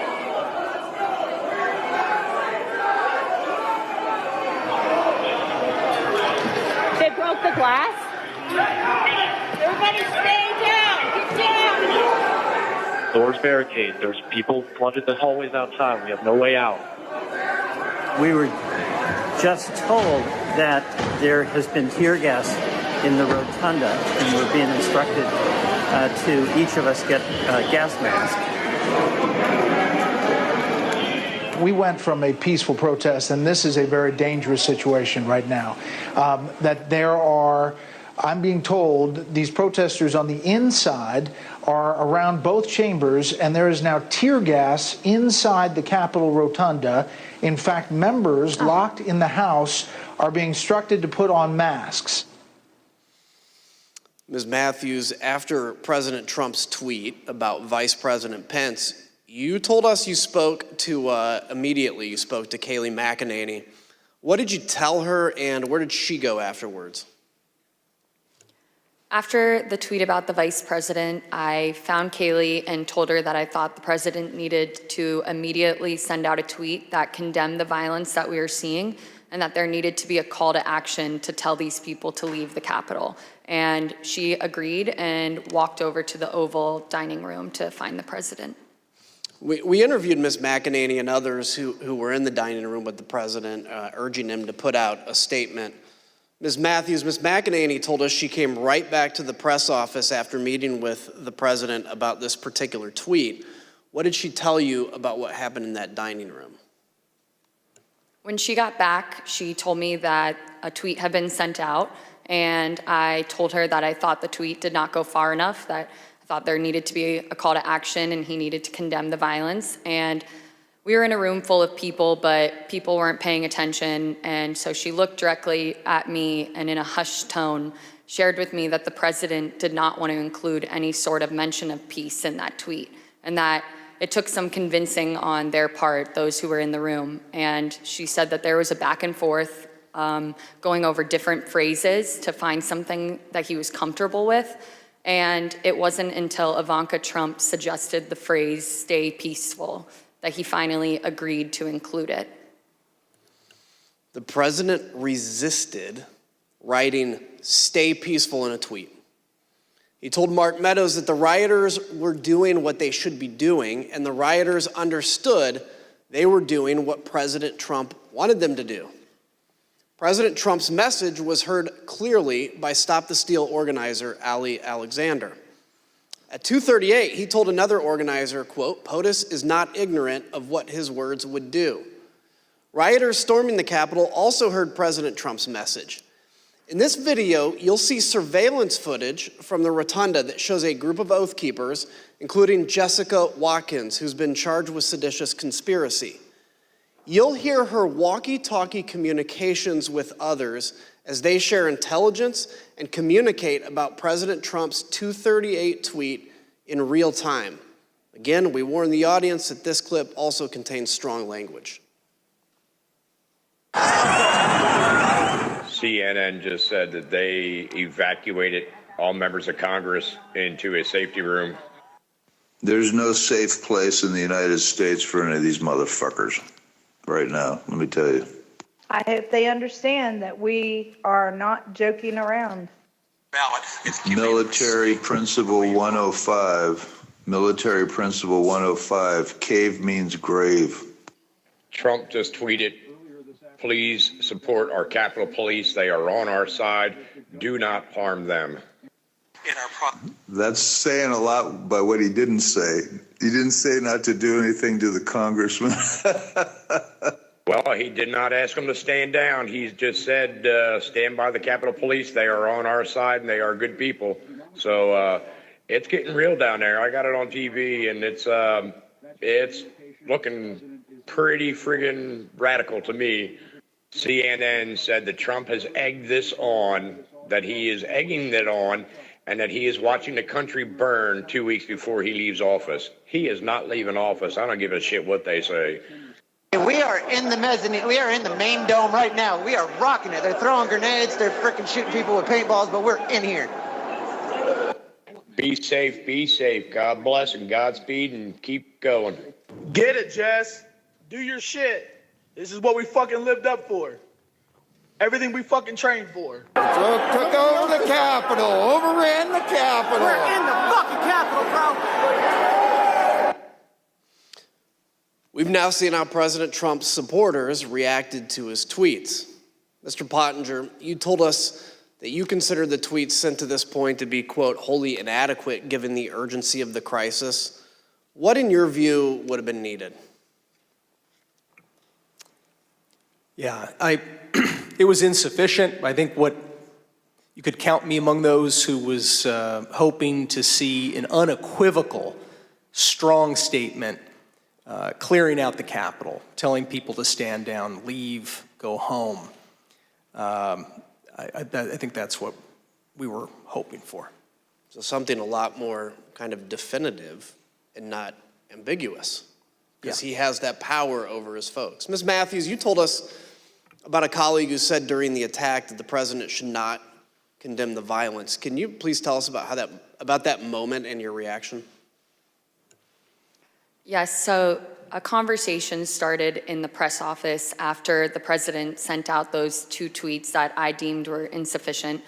And a colleague suggested that the president shouldn't condemn the violence because they thought it would be, quote, handing a win to the media if he were to condemn his supporters. And I disagreed. I thought that we should condemn the violence and condemn it unequivocally. And I thought that he needed to include a call to action and to tell these people to go home. And a debate ensued over it. And I became visibly frustrated, and my colleagues were well aware of that. And I couldn't believe that we were arguing over this in the middle of the West Wing, talking about the politics of a tweet, being concerned with handing the media a win when we had just watched all of that violence unfold at the Capitol. And so I motioned up at the TV and I said, do you think it looks like we're effing winning? Because I don't think it does. And I again reiterated that I thought that the president needed to condemn the violence because it didn't matter if it was coming from the left or the right, that you should condemn violence 100% of the time. We've heard this evening how everyone in the president's orbit was pushing him to do more, to tell the mob to leave the Capitol. One of those people was Republican leader Kevin McCarthy. He managed to get the president on the phone and told him to call off his supporters. As you will hear, the president refused, and so Leader McCarthy reached out for help to Ivanka Trump, who was at the White House, and Jared Kushner, who that afternoon had just arrived back on a flight from the Middle East. So at some point in the afternoon, Mr. McCarthy placed a phone call to Mr. Scavino's desk line, and it was transferred to the president. Is that correct? That's generally what I recall. Okay. Were you involved in transferring that call? Yes. Okay. Where was the president at the time that he took that call? He was in the dining room. Would you personally reach out to the president for more support? I've already talked to the president. I called him. I think we need to make a statement, make sure that we can calm individuals down. Did Mr. McCarthy indicate that he had been in touch with President Trump? He indicated that he had had some conversation. I don't recall whether it was with the president or with somebody at the White House, but I think he'd expressed frustration that not taking the circumstances seriously as they should in that moment. You know, I asked Kevin McCarthy, who's the Republican leader, about this, and he said he called Donald. He finally got through to Donald Trump, and he said, "You have got to get on TV. You've got to get on Twitter. You've got to call these people off." You know what the president said to him? This is as it's happening. He said, "Well, Kevin, these aren't my people. You know, these are Antifa." And Kevin responded and said, "No, they're your people. They literally just came through my office windows, and my staff are running for cover. I mean, they're running for their lives. You need to call them off." And the president's response to Kevin, to me, was chilling. He said, "Well, Kevin, I guess they're just more upset about the election, theft than you are." And that's, you've seen widespread reports of Kevin McCarthy and the president having basically a swearing conversation. That's when the swearing commenced, because the president was basically saying, I'm okay with this. Leader McCarthy, the President of the United States has a briefing room steps from the Oval Office. The cameras are hot 24/7, as you know. Why hasn't he walked down and said that now? I conveyed to the president what I think is best to do, and I'm hopeful the president will do it. And have you spoken with his chief of staff? I've spoken to the president. I've spoken to other people in there and to the White House as well. Who else reached out to Ms. Trump that you know of that afternoon about the attack on the Capitol? I believe at one point McCarthy did. Heard my phone ringing, turned the shower off, saw it was Leader McCarthy, who I had a good relationship with. He told me he was getting really ugly over at the Capitol and said, please, anything you could do to help, I would appreciate it. I don't recall specific asks, just anything you could do. Again, I got the sense that, they were scared. They, meaning Leader McCarthy and people on the Hill, because of the violence? He was scared, yes.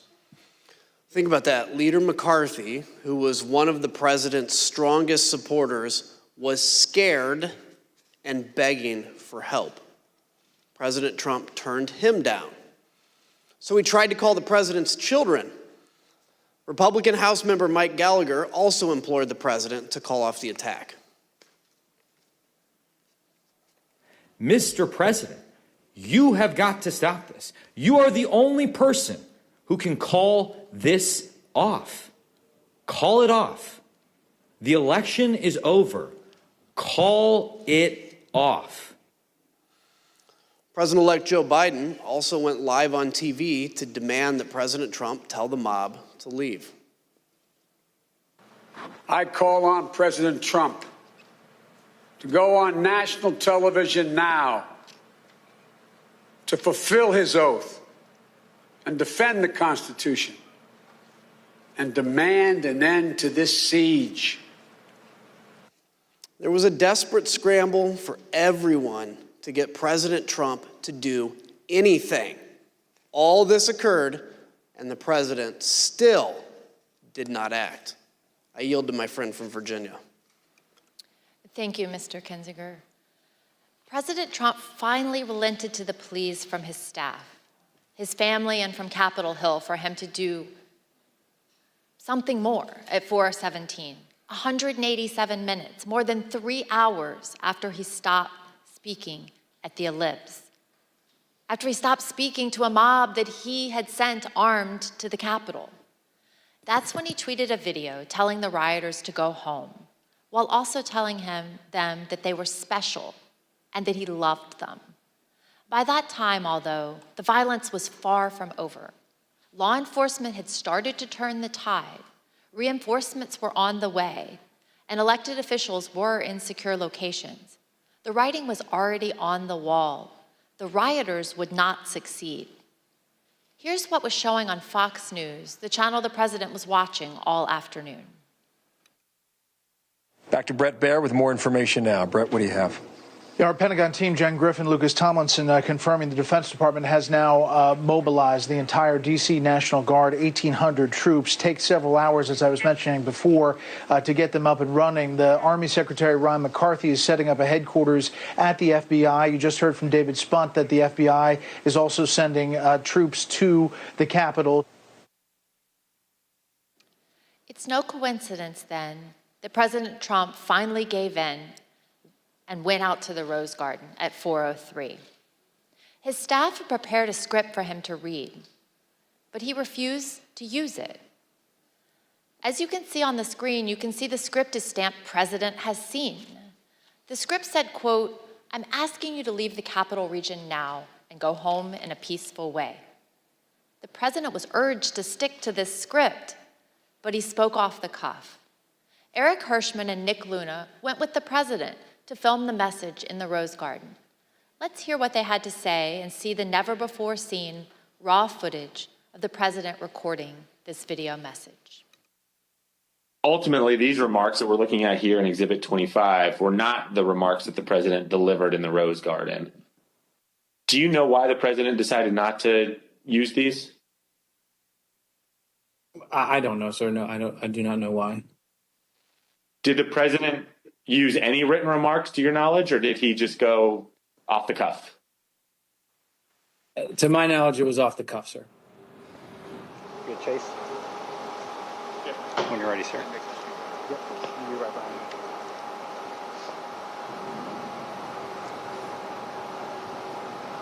You tell me when? When you're ready, sir.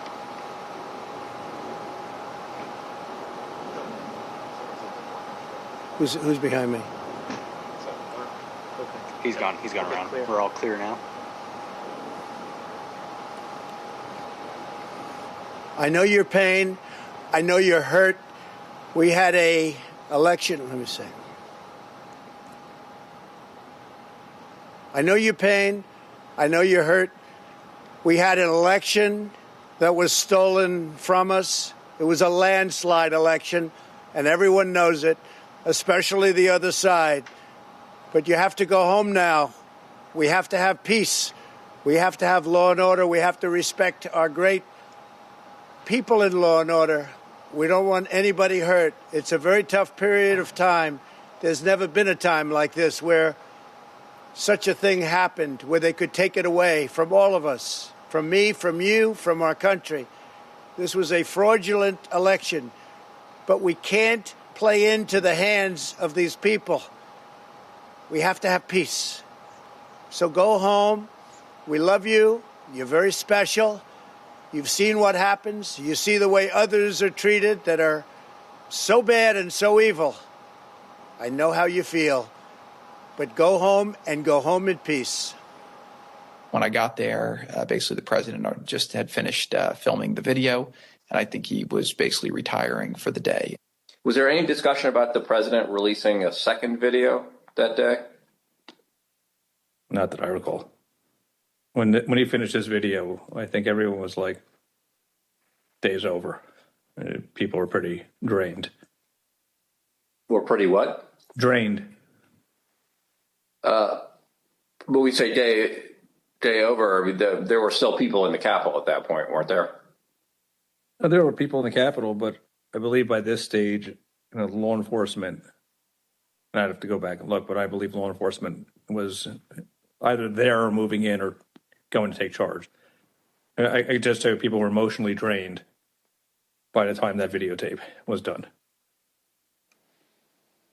Emotionally drained? At the White House? Here's what was happening at the same time at the Capitol. We warned the audience that this clip also contains strong language and violence. Hey, keep pushing, don't lose the momentum.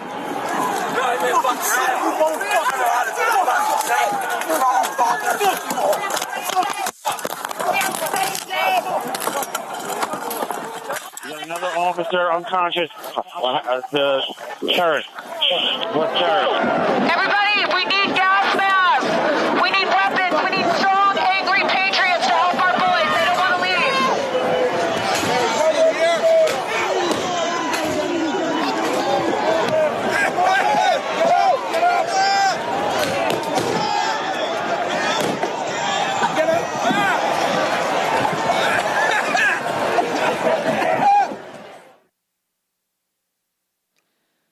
While President Trump refused to even lift another finger to help, other leaders honored their oaths and acted to clear the Capitol and resume the joint session.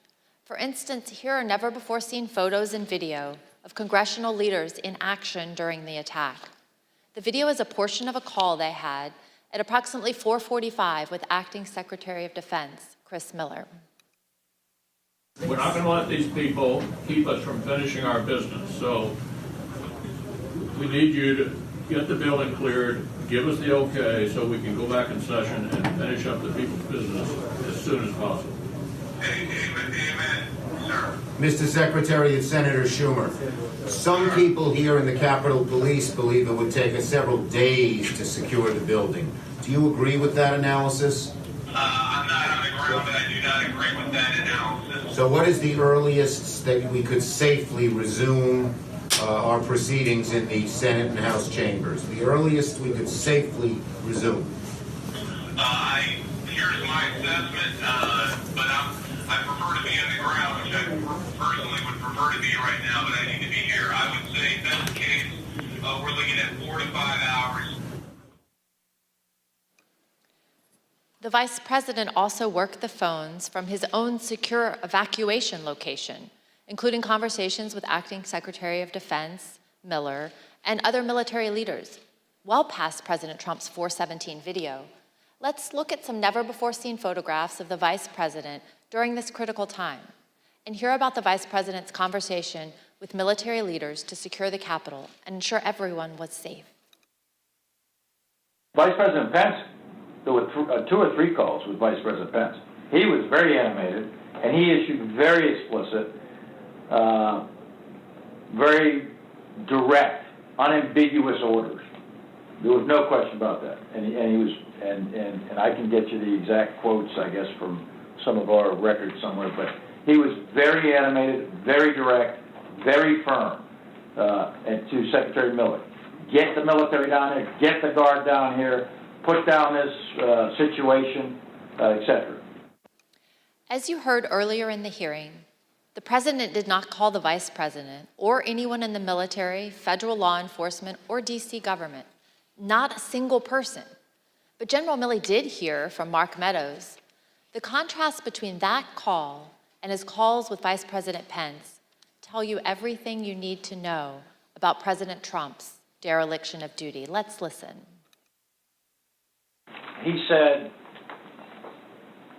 this is from memory, he said, we have to kill the narrative that the Vice President is making all the decisions. We need to establish the narrative that, that the President is still in charge and that things are steady or stable or what's that thing. I immediately interpret that as politics, politics, politics. Red flag for me personally, no action, but I remember it distinctly. And I don't do political narratives. So while President Trump and his advisors were drained, other leaders upheld their oaths to do the right thing. Maybe it was exhausting to get the president to put out that video, but think about the law enforcement officers who were attacked by the mob that day. And President Trump had summoned them himself to Washington. And what about President Trump? He watched TV, tweeted, called senators to try to delay the count of electoral votes, called Rudy Giuliani, and argued with his staff who were insisting that he should call off the attack. Ms. Matthews, what was your reaction to President Trump's message to the mob at 417? I was struck by the fact that he chose to begin the video by pushing the lie that there was a stolen election. And As the video went on, I felt a small sense of relief because he finally told these people to go home. But that was immediately followed up by him saying, "We love you, you're very special." And that was disturbing to me because he didn't distinguish between those that peacefully attended his speech earlier that day and those that we watched cause violence at the Capitol. Instead, he told the people who we had just watched storm our nation's Capitol with the intent on overthrowing our democracy, violently attack police officers, and chant heinous things like "Hang Mike Pence, we love you, you're very special." And as a spokesperson for him, I knew that I would be asked to defend that. And to me, his refusal to act and call off the mob that day and his refusal to condemn the violence was indefensible. And so I knew that I would be resigning that evening. And so I finished out the workday, went home and called my loved ones to tell them of my decision, and resigned that evening. Thank you. Indefensible. Let's hear what some of your colleagues in the press office told us about their reaction to this same 417 message. I felt like it was the absolute bare minimum of what could have been said at that point for something on camera. What else do you think should have been said?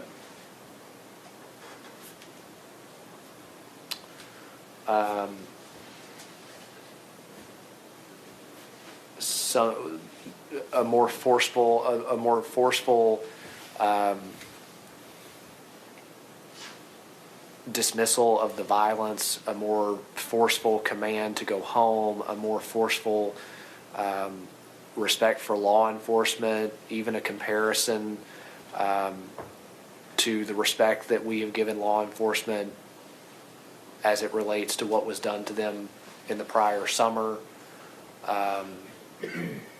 And I thought it was important that an acknowledgement be given to the U.S. Capitol building itself, what it's a symbol of, what it means, not only to the people that work there, but to the American people generally, and the work of Congress that by law needed to be conducted that day.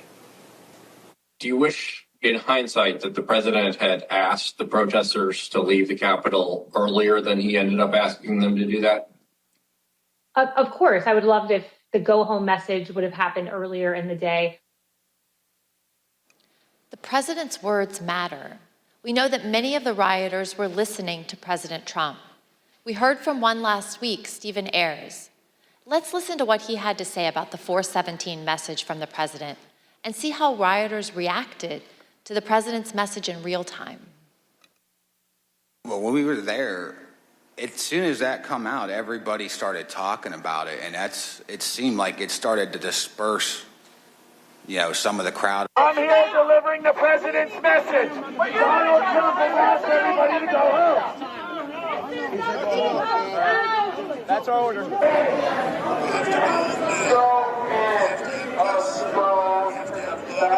says go home. He says go home. Yeah, he said to go home. But just as Mr. Ayers said, police were still fending off the last throes of the brutal assault. I yield to the gentleman from Illinois. While everyone else was working to get Congress back in session, what did President Trump do? At 6:01, just 1 minute after the citywide curfew went into effect, he posted his last tweet of the day. After officers engaged in multiple hours of hand-to-hand combat, with over 100 of them sustaining injuries, President Trump tweeted at 6:01 and justified the violence as a natural response to the election. He said, quote, "These are the things and events that happen when a sacred landslide victory is so unceremoniously, viciously stripped away from great patriots who have been badly, unfairly treated for so long. Go home with love and peace. Remember this day forever." He called the mob great patriots. He told people to remember the day forever. He showed absolutely no remorse. A few minutes later, at 6:27, the president left the dining room and he went up to the White House residence for the night. On the screen is the last photograph of the president that night as he went into the residence. As he was gathering his things in the dining room to leave, President Trump reflected on the day's events with a White House employee. This was the same employee who had met President Trump in the Oval Office after he returned from the ellipse. President Trump said nothing to the employee about the attack. He said only, quote, "Mike Pence let me down." Ms. Matthews, what was your reaction to President Trump's 6:01 tweet? At that point, I had already made the decision to resign, and this tweet just further cemented my decision. I thought that January 6, 2021 was one of the darkest days in our nation's history, and President Trump was treating it as a celebratory occasion with that tweet. And so it just further cemented my decision to resign. Others agreed with your assessment of that tweet. Let's look at what they had to say. Who asked you about this tweet before it was sent? The president. Tell us about that conversation, everything that you said and he said, to the best of your recollection. Sure. So he said, "What do you think of this?" And I believe I saw the text message or on his phone. And I remember saying to him, the wording on the first sentence, I guess it's one long sentence, but the wording on the first sentence would lead some to believe that potentially he had something to do with the events that happened at the Capitol. What did he say? I don't recall him saying anything in response to that. I believe that was the end of the conversation. Did he change anything in light of your comments? No, sir, he did not.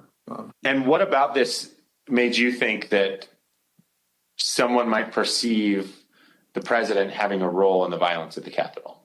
It was my interpretation of the words. I mean, I'm not I don't write speeches or anything, but the phrase, "these are the things that happened," to me sounded as if culpability was associated with it, to me.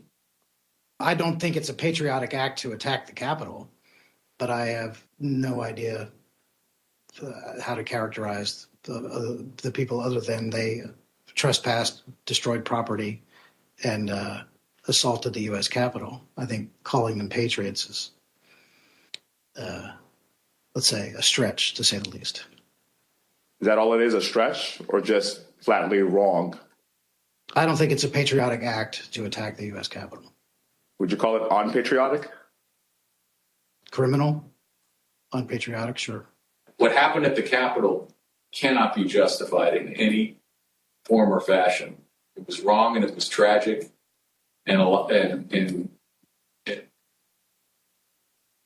it was a terrible day. It was a terrible day for this country. I thought it was inappropriate. Why? To my mind, it was a day that should be remembered in infamy. That wasn't the tenor of this tweet. Despite the violence of the day, the effort to delay the certification continued. That evening, Rudy Giuliani called several of President Trump's closest political allies in the hour before the joint session resumed. Representative Jim Jordan and Senators Marsha Blackburn, Tommy Tuberville, Bill Hagerty, Lindsey Graham, Josh Hawley, and Ted Cruz. We know why Mr. Giuliani was calling them, because at 7:02, he left a voicemail for Senator Tuberville, which later became public. Let's listen to just the start of it. Senator Tuberville, or I should say Coach Tuberville, this is Rudy Giuliani, President's lawyer. I'm calling you because I want to discuss with you how they're trying to rush this hearing and how we need you, our Republican friends, to try to just slow it down so we can get these legislatures to get more information to you. Mr. Giuliani did not even mention the attack on the Capitol. Instead, he was pushing on behalf of President Trump to get members of Congress to further delay the certification. Even though some members did proceed with objections, Vice President Pence and Congress stood firm and successfully concluded the joint session in the early morning hours of January 7th. Here are some of what members of the president's party said in the days and weeks after the attack. There's no question, none, that President Trump is practically and morally responsible for provoking the events of the day. No question about it. The people who stormed this building believed they were acting on the wishes and instructions of their president. And having that belief was a foreseeable consequence of the growing crescendo of false statements, conspiracy theories, and reckless hyperbole, which the defeated president kept shouting into the largest megaphone on planet Earth. The violence, destruction, and chaos we saw earlier was unacceptable, undemocratic, and un-American. It was the saddest day I've ever had as serving as a member of this institution. Madam Speaker, today the People's House was attacked, which is an attack on the Republic itself. There is no excuse for it. A woman died, and people need to go to jail. And the president should never have spun up certain Americans to believe something that simply cannot be. Well, after 3 a.m, Congress certified the 2020 election results. Soon after, this statement by President Trump was posted on Dan Scavino's Twitter account because the president's account by now had been suspended. As you can see, President Trump stuck with his big lie that the election was stolen. But he did say there would be an orderly transition. We learned, though, that the statement was not necessarily his idea. Jason Miller, a campaign advisor, told us that after the joint session started, he heard nothing from President Trump or the White House about assuring the nation that the transfer of power would take place. So Mr. Miller took it upon himself to draft the statement and call the president at 9:23 that night to convince him to put it out. Let's listen to what he had to say about the call. Did he disagree with something that you had put in the statement, some particular word or phrase that he did not want included? I'd say just he wanted to say peaceful transition, and I said that ship's kind of already sailed, so we're going to say orderly transition. That was about the extent of disagreement or pushback from the conversation. The last person President Trump spoke to by phone that night was Johnny McEntee, his head of personnel. Mr. McEntee told us that they talked about the events of the day and the multiple resignation by administration officials. The decision whether to resign was one that weighed heavily on people in the administration. On the one hand, people like Mr. Pottinger and Ms. Matthews here, as proud as they were to have served, refused to be associated with President Trump's dereliction of duty. But others were sincerely worried that leaving President Trump to his own devices would put the country at continued risk. Listen to what we heard about that tension from Pat Cipollone, from General Mark Milley, and Eugene Scalia, who was the Secretary of Labor.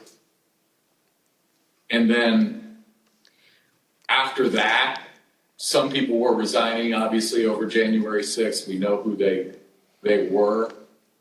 Did I consider it? Yes. Did I do it? No. Concerned about is if people in the counsel's office left, who would replace me? And I had some concerns that it might be somebody who, had been giving bad advice. On the morning of the 7th, the decision I arrived at was that the most constructive thing I could think of was to seek a meeting of the cabinet. I thought that trying to work within the administration to steady the ship was likely to have greater value than simply resigning. After which point I would have been powerless to really affect things with the administration. Gene thought that there should be a cabinet meeting. Do you know why Mark thought it would not be? I don't remember why.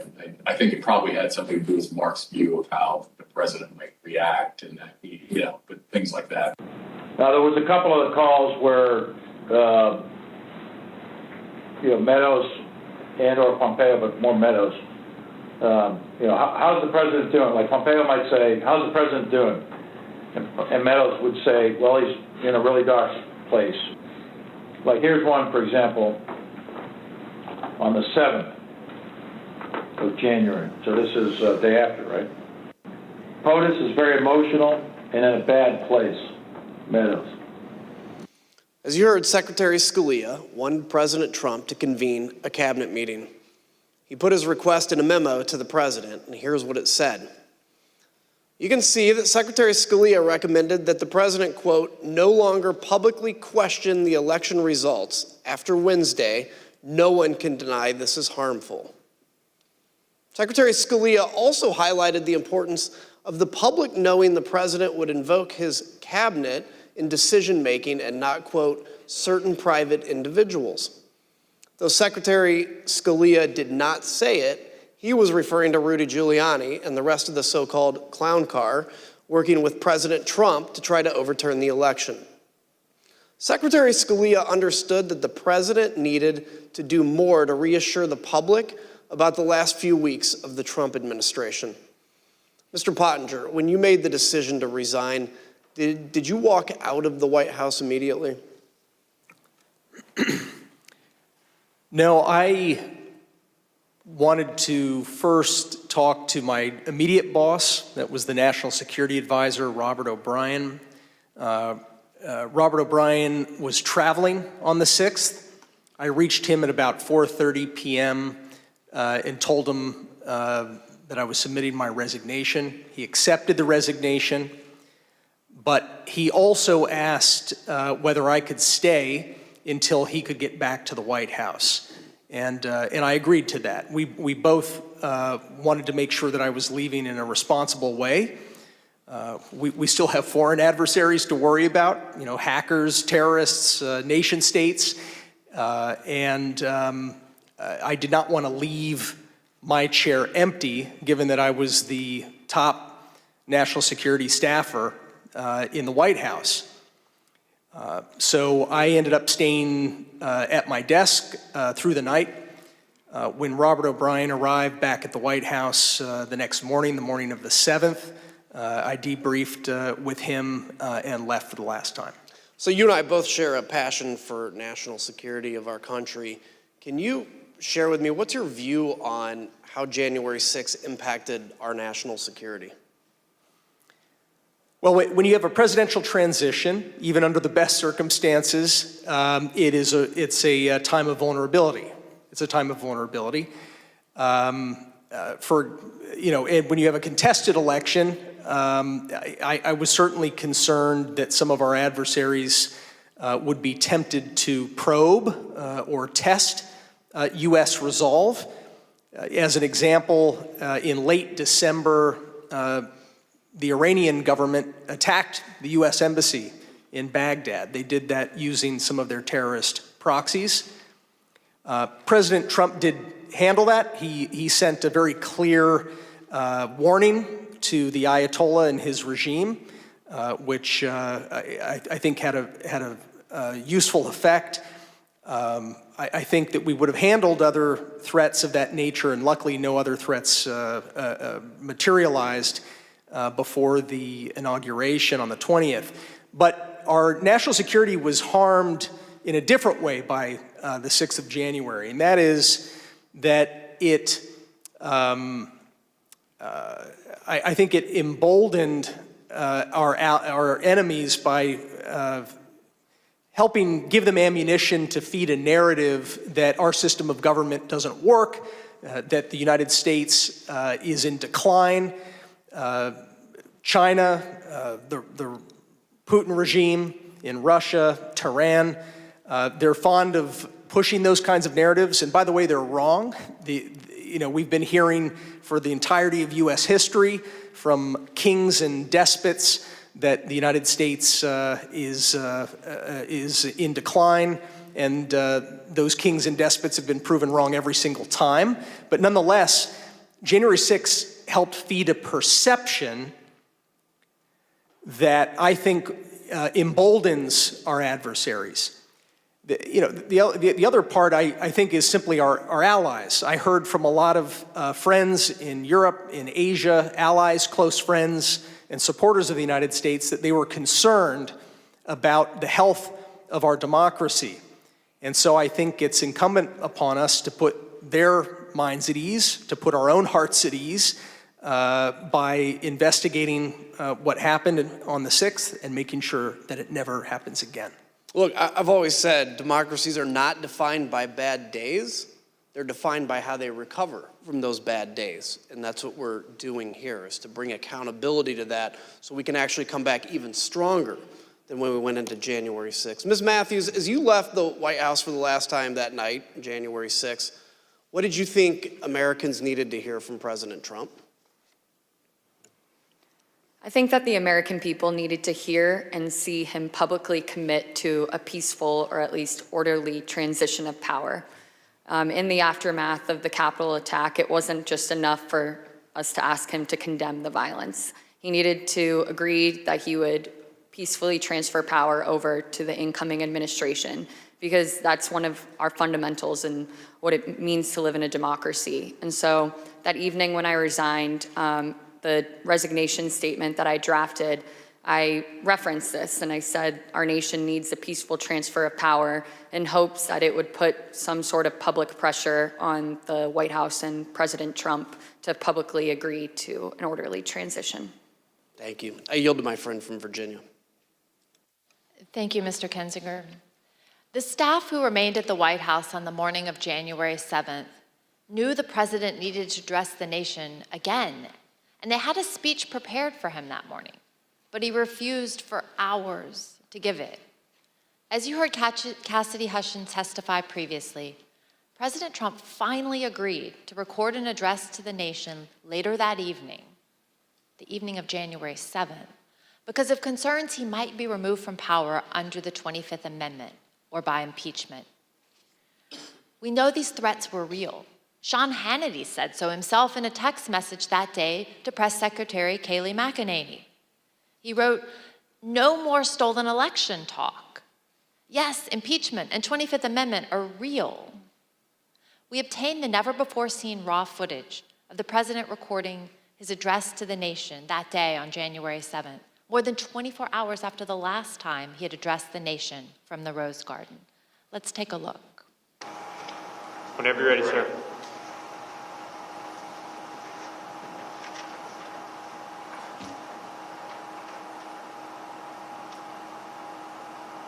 I would like to begin by addressing the heinous attack yesterday, and to those who broke the law, you will pay. You do not represent our movement, you do not represent our country, and if you broke the law, you can't say that. I already said you will pay. The demonstrators who infiltrated the Capitol have defied the seat of justice. It's defiled, right? See, I can't see it very well. Okay, I'll do this. I'm going to do this. Let's go. But this election is now over. Congress has certified the results. I don't want to say the election's over. I just want to say Congress has certified the results without saying the election's over, okay? But Congress is certified. Now Congress is Yeah, certified. right. Now Congress I didn't say over, so let me see. Go to the paragraph before.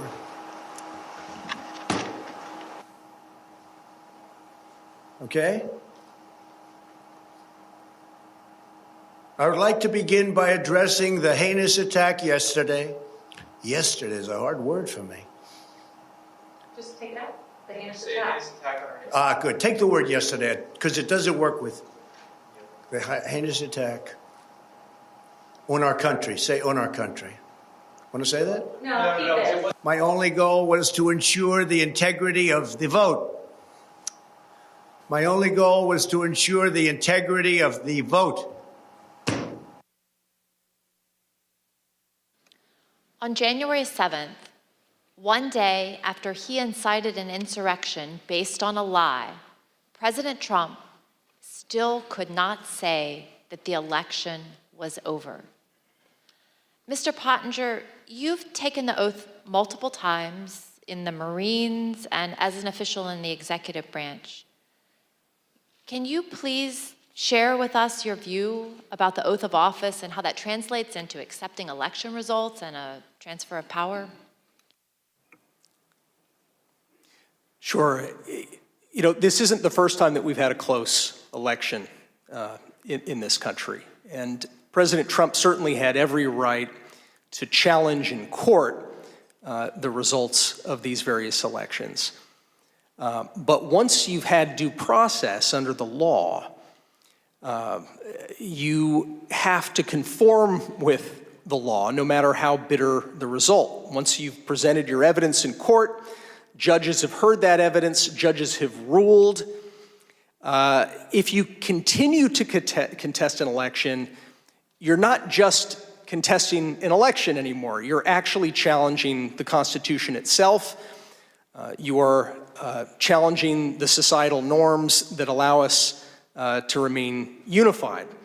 I think that one example, for example, you've got Vice President Richard Nixon back in 1960 had lost a hard-fought election against Senator John F. Kennedy. There were irregularities in that vote, according to a lot of the histories, and a lot of Vice President Nixon's supporters asked him to fight, contest it, don't concede. But in one of his finest moments, Vice President Nixon said no. He said it would tear the country to pieces, and he conceded to Jack Kennedy and announced that he was going to support him as the next president. We have an example of a Democratic candidate for president, Vice President Al Gore, who faced a very similar dilemma. He strongly disagreed with the Supreme Court decision that lost his election bid and allowed President George W. Bush to take office. But he gave a speech of concession in late December, mid or late December of 2000, where he said, this is for the sake of the unity of us as a people and for the strength of our democracy. I also am going to concede. I'm going to support the new president. His speech is actually a pretty good model, I think, for any candidate for any office, up to and including the president, and from any party to read, particularly right now.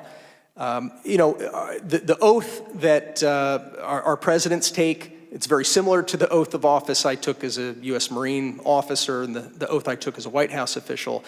It is to support and defend the Constitution. It's to protect the Constitution, to bear true faith and allegiance to the Constitution. And it is a sacred oath. It's an oath that we take before our families. We take that oath before God. I think that we have an obligation to live by that oath. I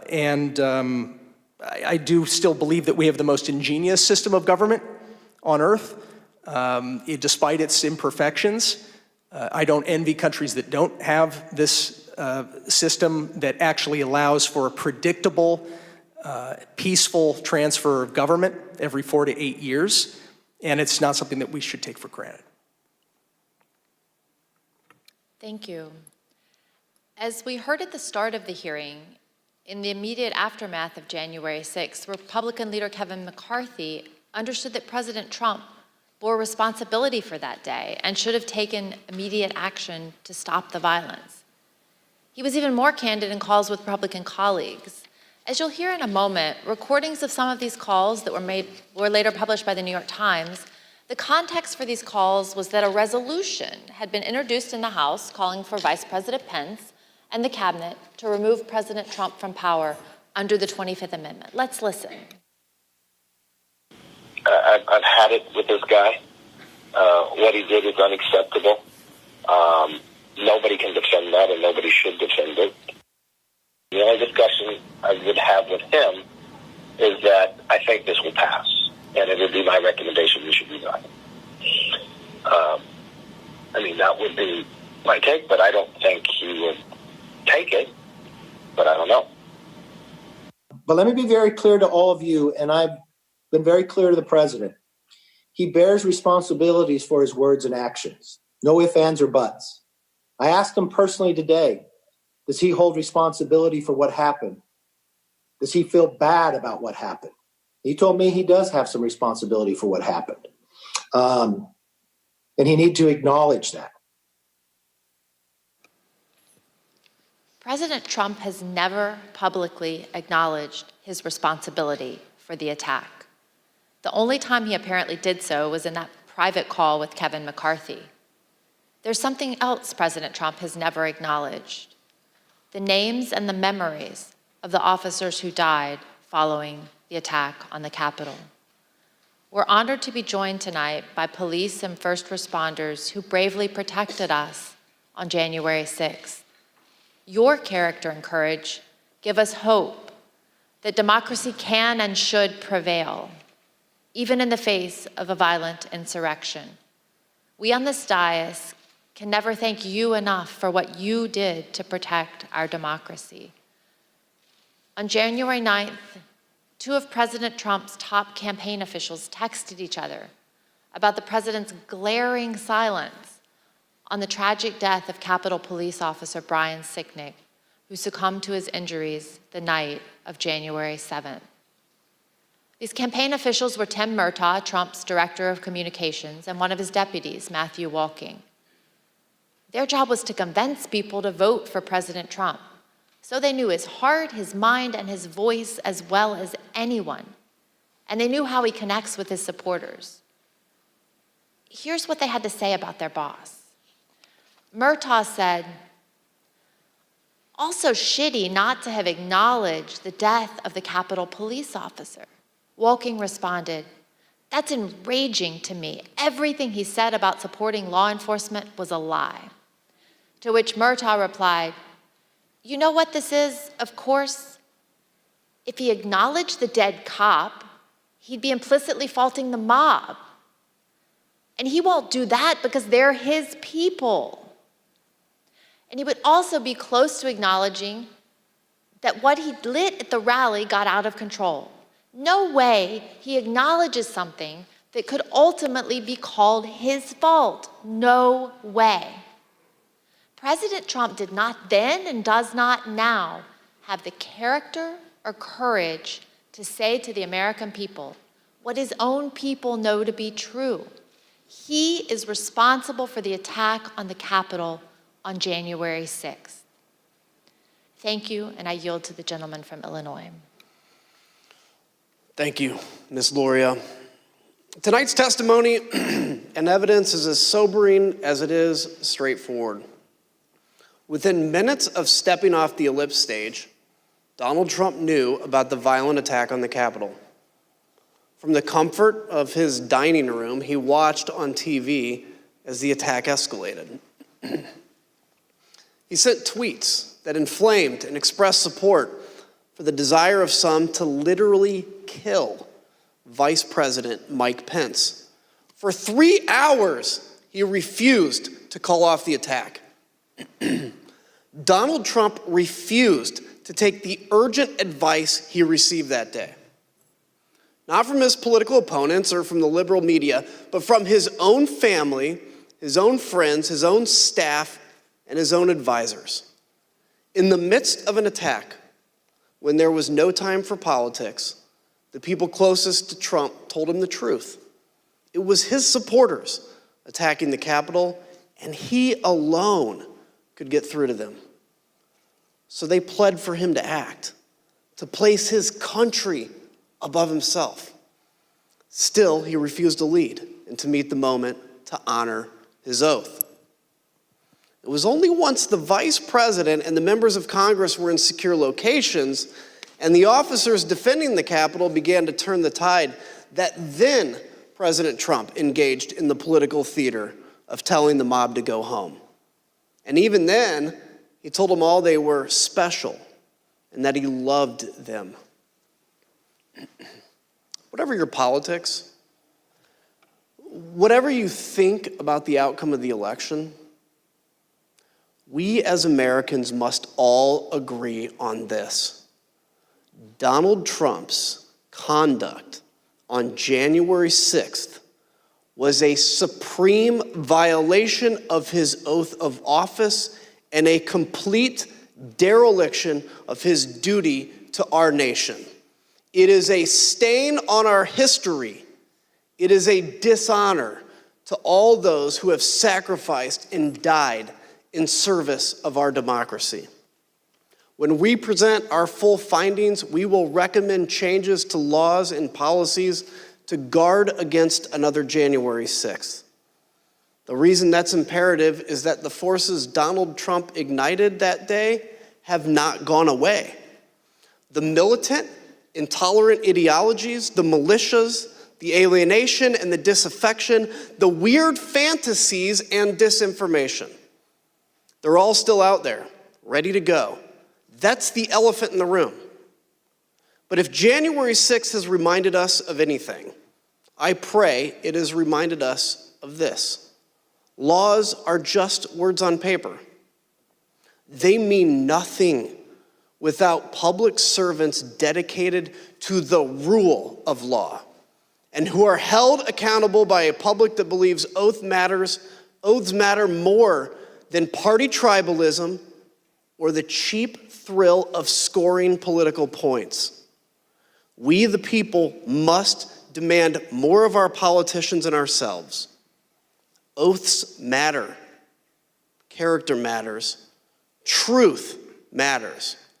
If we do not renew our faith and commitment to these principles, this great experiment of ours, our shining beacon on a hill, will not endure.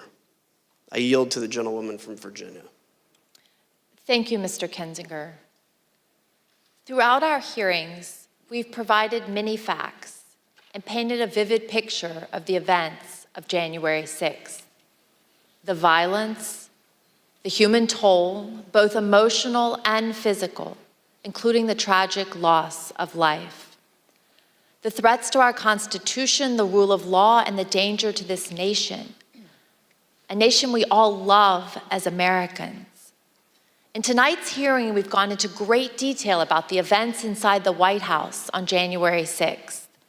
We've described how the President of the United States, who was bound by oath to the Constitution and by duty to ensure the laws are faithfully executed, took no action when the cornerstone of our democracy, a peaceful transition of power, was under attack. But it's more than that. Donald Trump summoned a violent mob and promised to lead that mob to the Capitol to compel those he thought would cave to that kind of pressure. And when he was thwarted in his effort to lead the armed uprising, he instigated the attackers to target the vice president with violence, a man who just wanted to do his constitutional duty. So in the end, this is not, as it may appear, a story of inaction in a time of crisis. But instead, it was the final action of Donald Trump's own plan to assert the will of the American people and remain in power. Not until it was clear that his effort to violently disrupt or delay the counting of the election results had failed did he send a message to his supporters in which he commiserated with their pain, and he told them affectionately to go home. That was not the message of condemnation and just punishment for those who broke the law that we expect from a president whose oath and duty is to ensure the laws are faithfully executed. But instead, it was his newest version of stand back and stand by. To me, this is personal. I first swore an oath to support and defend the Constitution against enemies foreign and domestic when I entered the U.S. Naval Academy at age 17. I spent 2 decades on ships at sea, defending our nation from known and identifiable foreign enemies who sought to do us harm. I never imagined that that enemy would come from within. I was not as prescient as Abraham Lincoln, who 23 years before the Civil War said, "If destruction be our lot, we must ourselves be its author and its finisher." Donald Trump was the author, and we the people, for ourselves and our posterity, should not let Donald Trump be the finisher. Thank you, and I yield to the Vice Chair. Thank you very much, Mrs. Luria. I want to thank our witnesses for joining us today. The members of the Select Committee may have additional questions for today's witnesses, and we ask that you respond expeditiously in writing to those questions. Without objection, members will be permitted 10 business days to submit statements for the record, including opening remarks and additional questions from our witnesses. I'd now like to turn things to Chairman Thompson for a few closing words. The members of the committee and I appreciate and thank all persons who've come forward voluntarily to provide information to help protect our democracy. And our work continues. As we've made clear throughout these hearings, our investigation is going forward. We continue to receive new information every day. We are pursuing many additional witnesses for testimony. We will reconvene in September to continue laying out our findings to the American people and pushing for accountability. In the first hearing of this series, I asked the American people to consider the facts and judge for themselves. The facts are clear and unambiguous. I thank the American people for their attention over the past several weeks. I wish you all a pleasant evening. And let me again thank our witnesses today. We've seen bravery and honor in these hearings, and Ms. Matthews and Mr. Pottinger, both of you will be remembered for that, as will Cassidy Hutchinson. She sat here alone, took the oath, and testified before millions of Americans. She knew all along that she would be attacked by President Trump and by the 50, 60, and 70-year-old men who hide themselves behind executive privilege. But like our witnesses today, she has courage, and she did it anyway. Cassidy, Sarah, and our other witnesses, including Officer Caroline Edwards, Shay Moss, and her mother, Ruby Freeman, are an inspiration to American women and to American girls. We owe a debt to all of those who have and will appear here. And that brings me to another point. This committee has shown you the testimony of dozens of Republican witnesses, those who served President Trump loyally for years. The case against Donald Trump in these hearings is not made by witnesses who were his political enemies. It is instead a series of confessions by Donald Trump's own appointees, his own friends, his own campaign officials, people who worked for him for years, and his own family. They have come forward and they have told the American people the truth. And for those of you who seem to think the evidence would be different if Republican leader McCarthy had not withdrawn his nominees from this committee, let me ask you this. Do you really think Bill Barr is such a delicate flower that he would wilt under cross-examination? Pat Cipollone, Eric Hirschman, Jeff Rosen, Richard Donahue, of course they aren't. None of our witnesses are. At one point in 2016, when he was first running for office, Donald Trump said this: "I could stand in the middle of Fifth Avenue and shoot somebody, and I wouldn't lose any voters." That quote came to mind last week when audio from Trump advisor Steve Bannon surfaced from October 31st, 2020, just a few days before the presidential election. Let's listen. And what Trump's going to do is just declare victory, right? He's going to declare victory. But that doesn't mean he's the winner. He's just going to say he's the winner. The Democrats, more of our people vote early that count. Theirs voted mail. And so they're going to have a natural disadvantage, and Trump's going to take advantage of it. That's our strategy. He's going to declare himself a winner. So when you wake up Wednesday morning, it's going to be a firestorm. Also, if Trump is losing by 10 or 11 o'clock at night, it's going to be even crazier. No, because he's going to sit right there and say they stole it. If Biden's winning, Trump is going to do some crazy shit. And of course, 4 days later, President Trump declared victory when his own campaign advisors told him he had absolutely no basis to do so. What the new Steve Bannon audio demonstrates is that Donald Trump's plan to falsely claim victory in 2020, no matter what the facts actually were, was premeditated. Perhaps worse, Donald Trump believed he could convince his voters to buy it, whether he had any actual evidence of fraud or not. And this same thing continued to occur from Election Day onward until January 6th. Donald Trump was confident that he could convince his supporters the election was stolen, no matter how many lawsuits he lost, and he lost scores of them. He was told over and over again in immense detail that the election was not stolen. There was no evidence of widespread fraud. It didn't matter.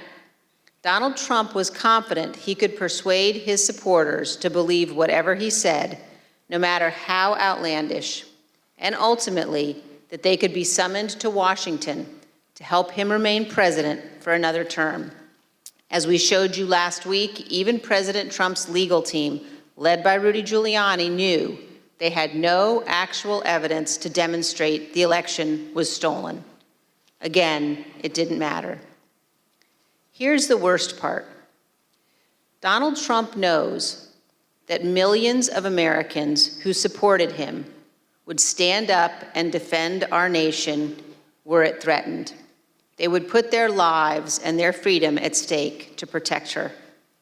And he is preying on their patriotism. He is preying on their sense of justice. And on January 6th, Donald Trump turned their love of country into a weapon against our Capitol and our Constitution. He has purposely created the false impression that America is threatened by a foreign force controlling voting machines, or that a wave of tens of millions of false ballots were secretly injected into our election system, or that ballot workers have secret thumb drives and are stealing elections with them. All complete nonsense. We must remember that we cannot abandon the truth and remain a free nation. In late November of 2020, while President Trump was still pursuing lawsuits, many of us were urging him to put any genuine evidence of fraud forward in the courts and to accept the outcome of those cases. As January 6th approached, I circulated a memo to my Republican colleagues explaining why our congressional proceedings to count electoral votes could not be used to change the outcome of the election. But what I did not know at the time was that President Trump's own advisors, also Republicans, also conservatives, including his White House counsel, his Justice Department, his campaign officials, they were all telling him almost exactly the same thing I was telling my colleagues. There was no evidence of fraud or irregularities sufficient to change the election outcome. Our courts had ruled. It was over. Now we know that it didn't matter what any of us said because Donald Trump wasn't looking for the right answer legally or the right answer factually. He was looking for a way to remain in office. Let's put that aside for a moment and focus just on what we saw today. In our hearing tonight, you saw an American president faced with a stark and unmistakable choice between right and wrong. There was no ambiguity, no nuance. Donald Trump made a purposeful choice to violate his oath of office, to ignore the ongoing violence against law enforcement, to threaten our constitutional order.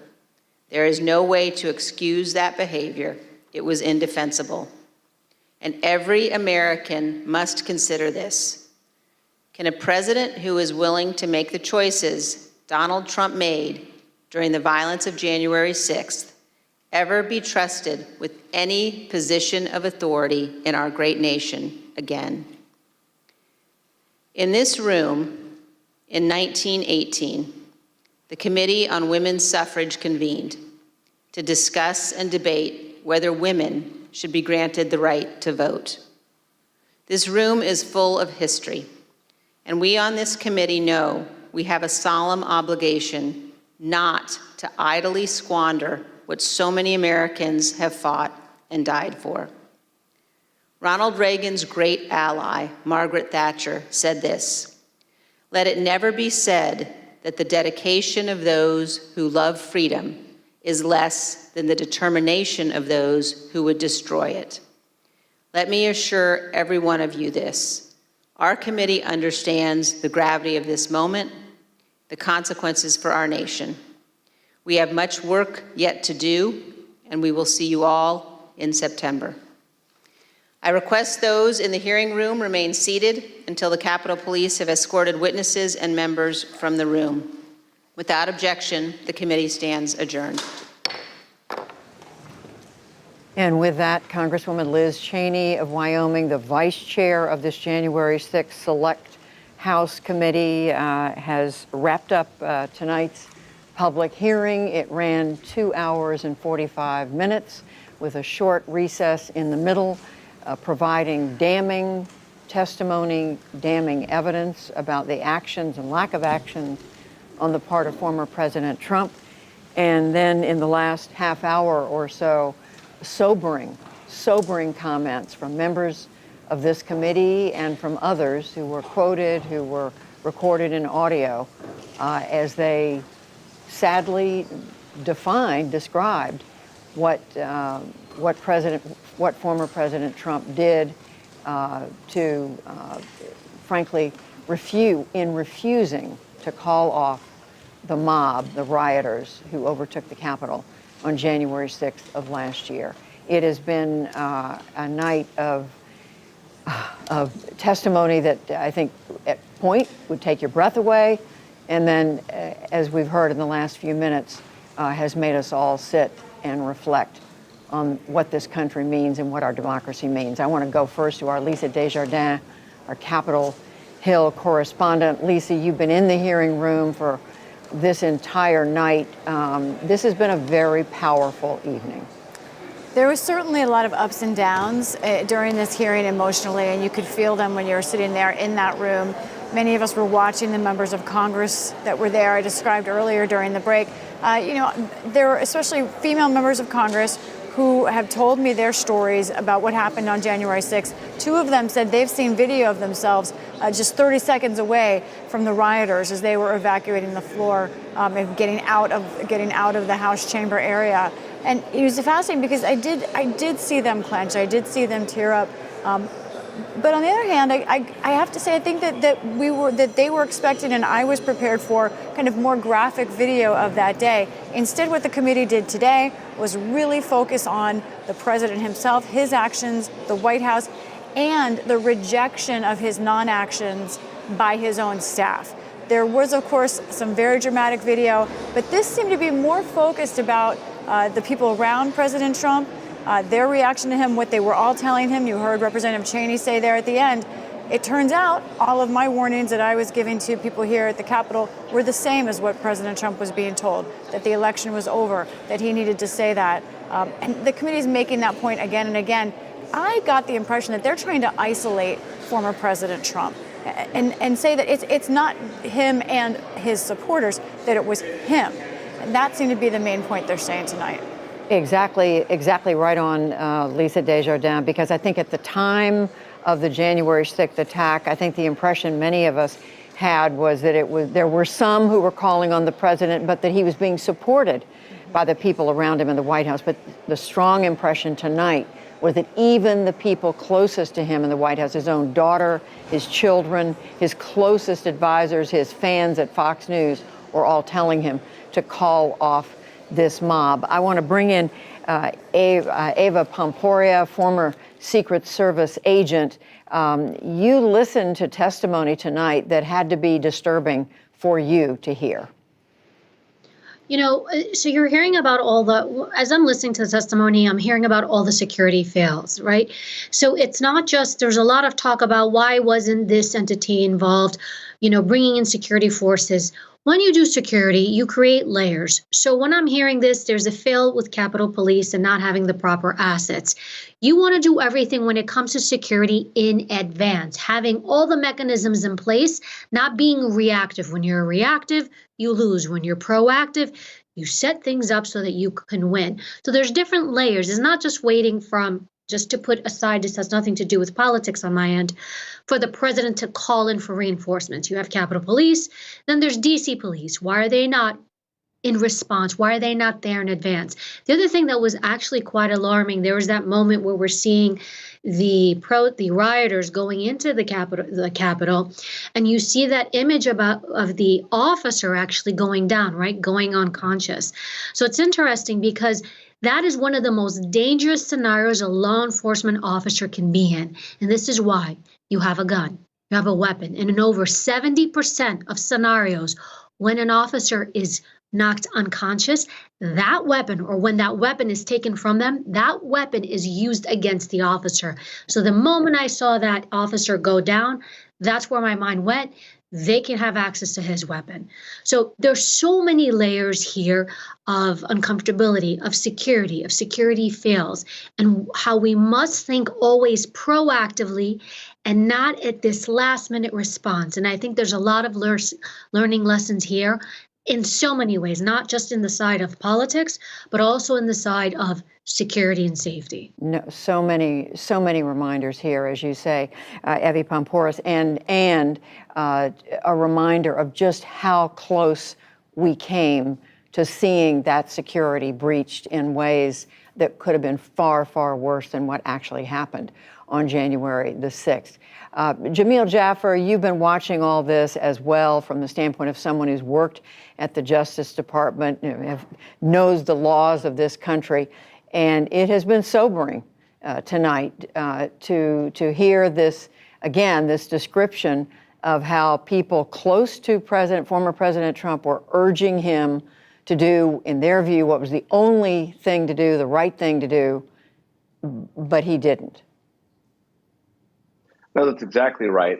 We heard repeatedly Republicans all around him. I mean, the folks that you've heard from in this hearing, as well as many hearings before, are people who've worked in prior Republican administrations, who've served in senior national security and political positions, campaign staffers alike. These are not liberal Democrats. These are not never Trumpers. These are people who were with the president on his campaign, trying to get him reelected, people who were serving in the White House, who defend his policy positions, and who all said consistently, we told him to do the right thing. He didn't do the right thing. And at least for some of them, it caused them to resign in the immediate aftermath. I mean, and I think what you saw Representative Cheney and Representative Kinzinger from the Republican side lay out the case for is this was a president who not only was engaged in dereliction of duty, but also maybe unfit to serve again. I think what you see them talking about is the upcoming election, right? And the upcoming primaries and that process may go forward with President Trump potentially running again. I think there's a real concern. And it's interesting to watch a congressional committee that's doing an investigation sort of engage in this process of laying out the case for why what the president did makes him unfit to serve again. It demonstrates that he tried to obstruct a proceeding of Congress. And I think they're also laying the case for a potential series of charges that might come, or a recommendation, if not just for changes to the law. You heard Representative Kinzinger say they're going to do that, but also potential charges against the president for trying to obstruct the proceeding, and that it was him, not the people around him, but him himself that engaged in that effort. And watching to see whether there are any charges is clearly part of this. But as you say, Jamil Jaffer, watching, clearly making the point, we heard Liz Cheney doing it at the very end of the hearing, concerned that this president could run for office again. Finally, Mary McCord, you and I were speaking about, we heard a national security reminder here from Matthew Pottinger about what message this all sends to other countries around the world. Absolutely. I think that's very important. You know, I spent part of my career at the department in the National Security Division, including as the acting assistant attorney general. And I sat at the White House in many of these deputies' meetings that he was referring to, where important national security decisions gets made. And the signal from President Trump and from what happened on January 6th did exactly what Matthew Pottinger said. It emboldens our enemies. There's nothing better for people like Putin or Kim Jong-un than a weak America that can't even, that has an insurrection against its own government. And there's nothing really more frightening to our allies than seeing this happening right before their eyes. So I think it's really important to foot stomp those national security implications. There were so many moments that we're going to have to go back and look at in the hours and days to come. Matthew Pottinger telling his boss, the National Security Advisor, Robert O'Brien, he was resigning, and O'Brien turning to him and saying, please stay in the office just in case. That's how important that job is. And this was in the hours right after the attack on the Capitol. That's right. Mary McCord, we are, as I say, there's a lot to digest here. We know from listening to the committee, from the chair, Benny Thompson, and from the vice chair, Liz Cheney, more witnesses are coming forward. They have much more information than they thought they had. We had been led to believe the committee was going to wrap up in this month, the month of July, but now we've been told there are going to be hearings in September, that a lot more is yet to come out, and this committee is determined to see that information come forward. So thank you to all of our guests, to all of our analysts, to Lisa Desjardins at the Capitol. With that concludes our live coverage of the public hearings on the January 6th insurrection. The committee, as we heard, is still gathering additional information. More hearings are coming before they will issue a final report sometime later this fall. For more analysis of today's hearing, we would ask you to tune into the PBS NewsHour tomorrow evening, and you can always find additional coverage online at pbs.org/newshour. I'm Judy Woodruff. For all of us at the PBS NewsHour, thank you for joining us. This program was made possible by contributions to your PBS station from viewers like you. Thank you.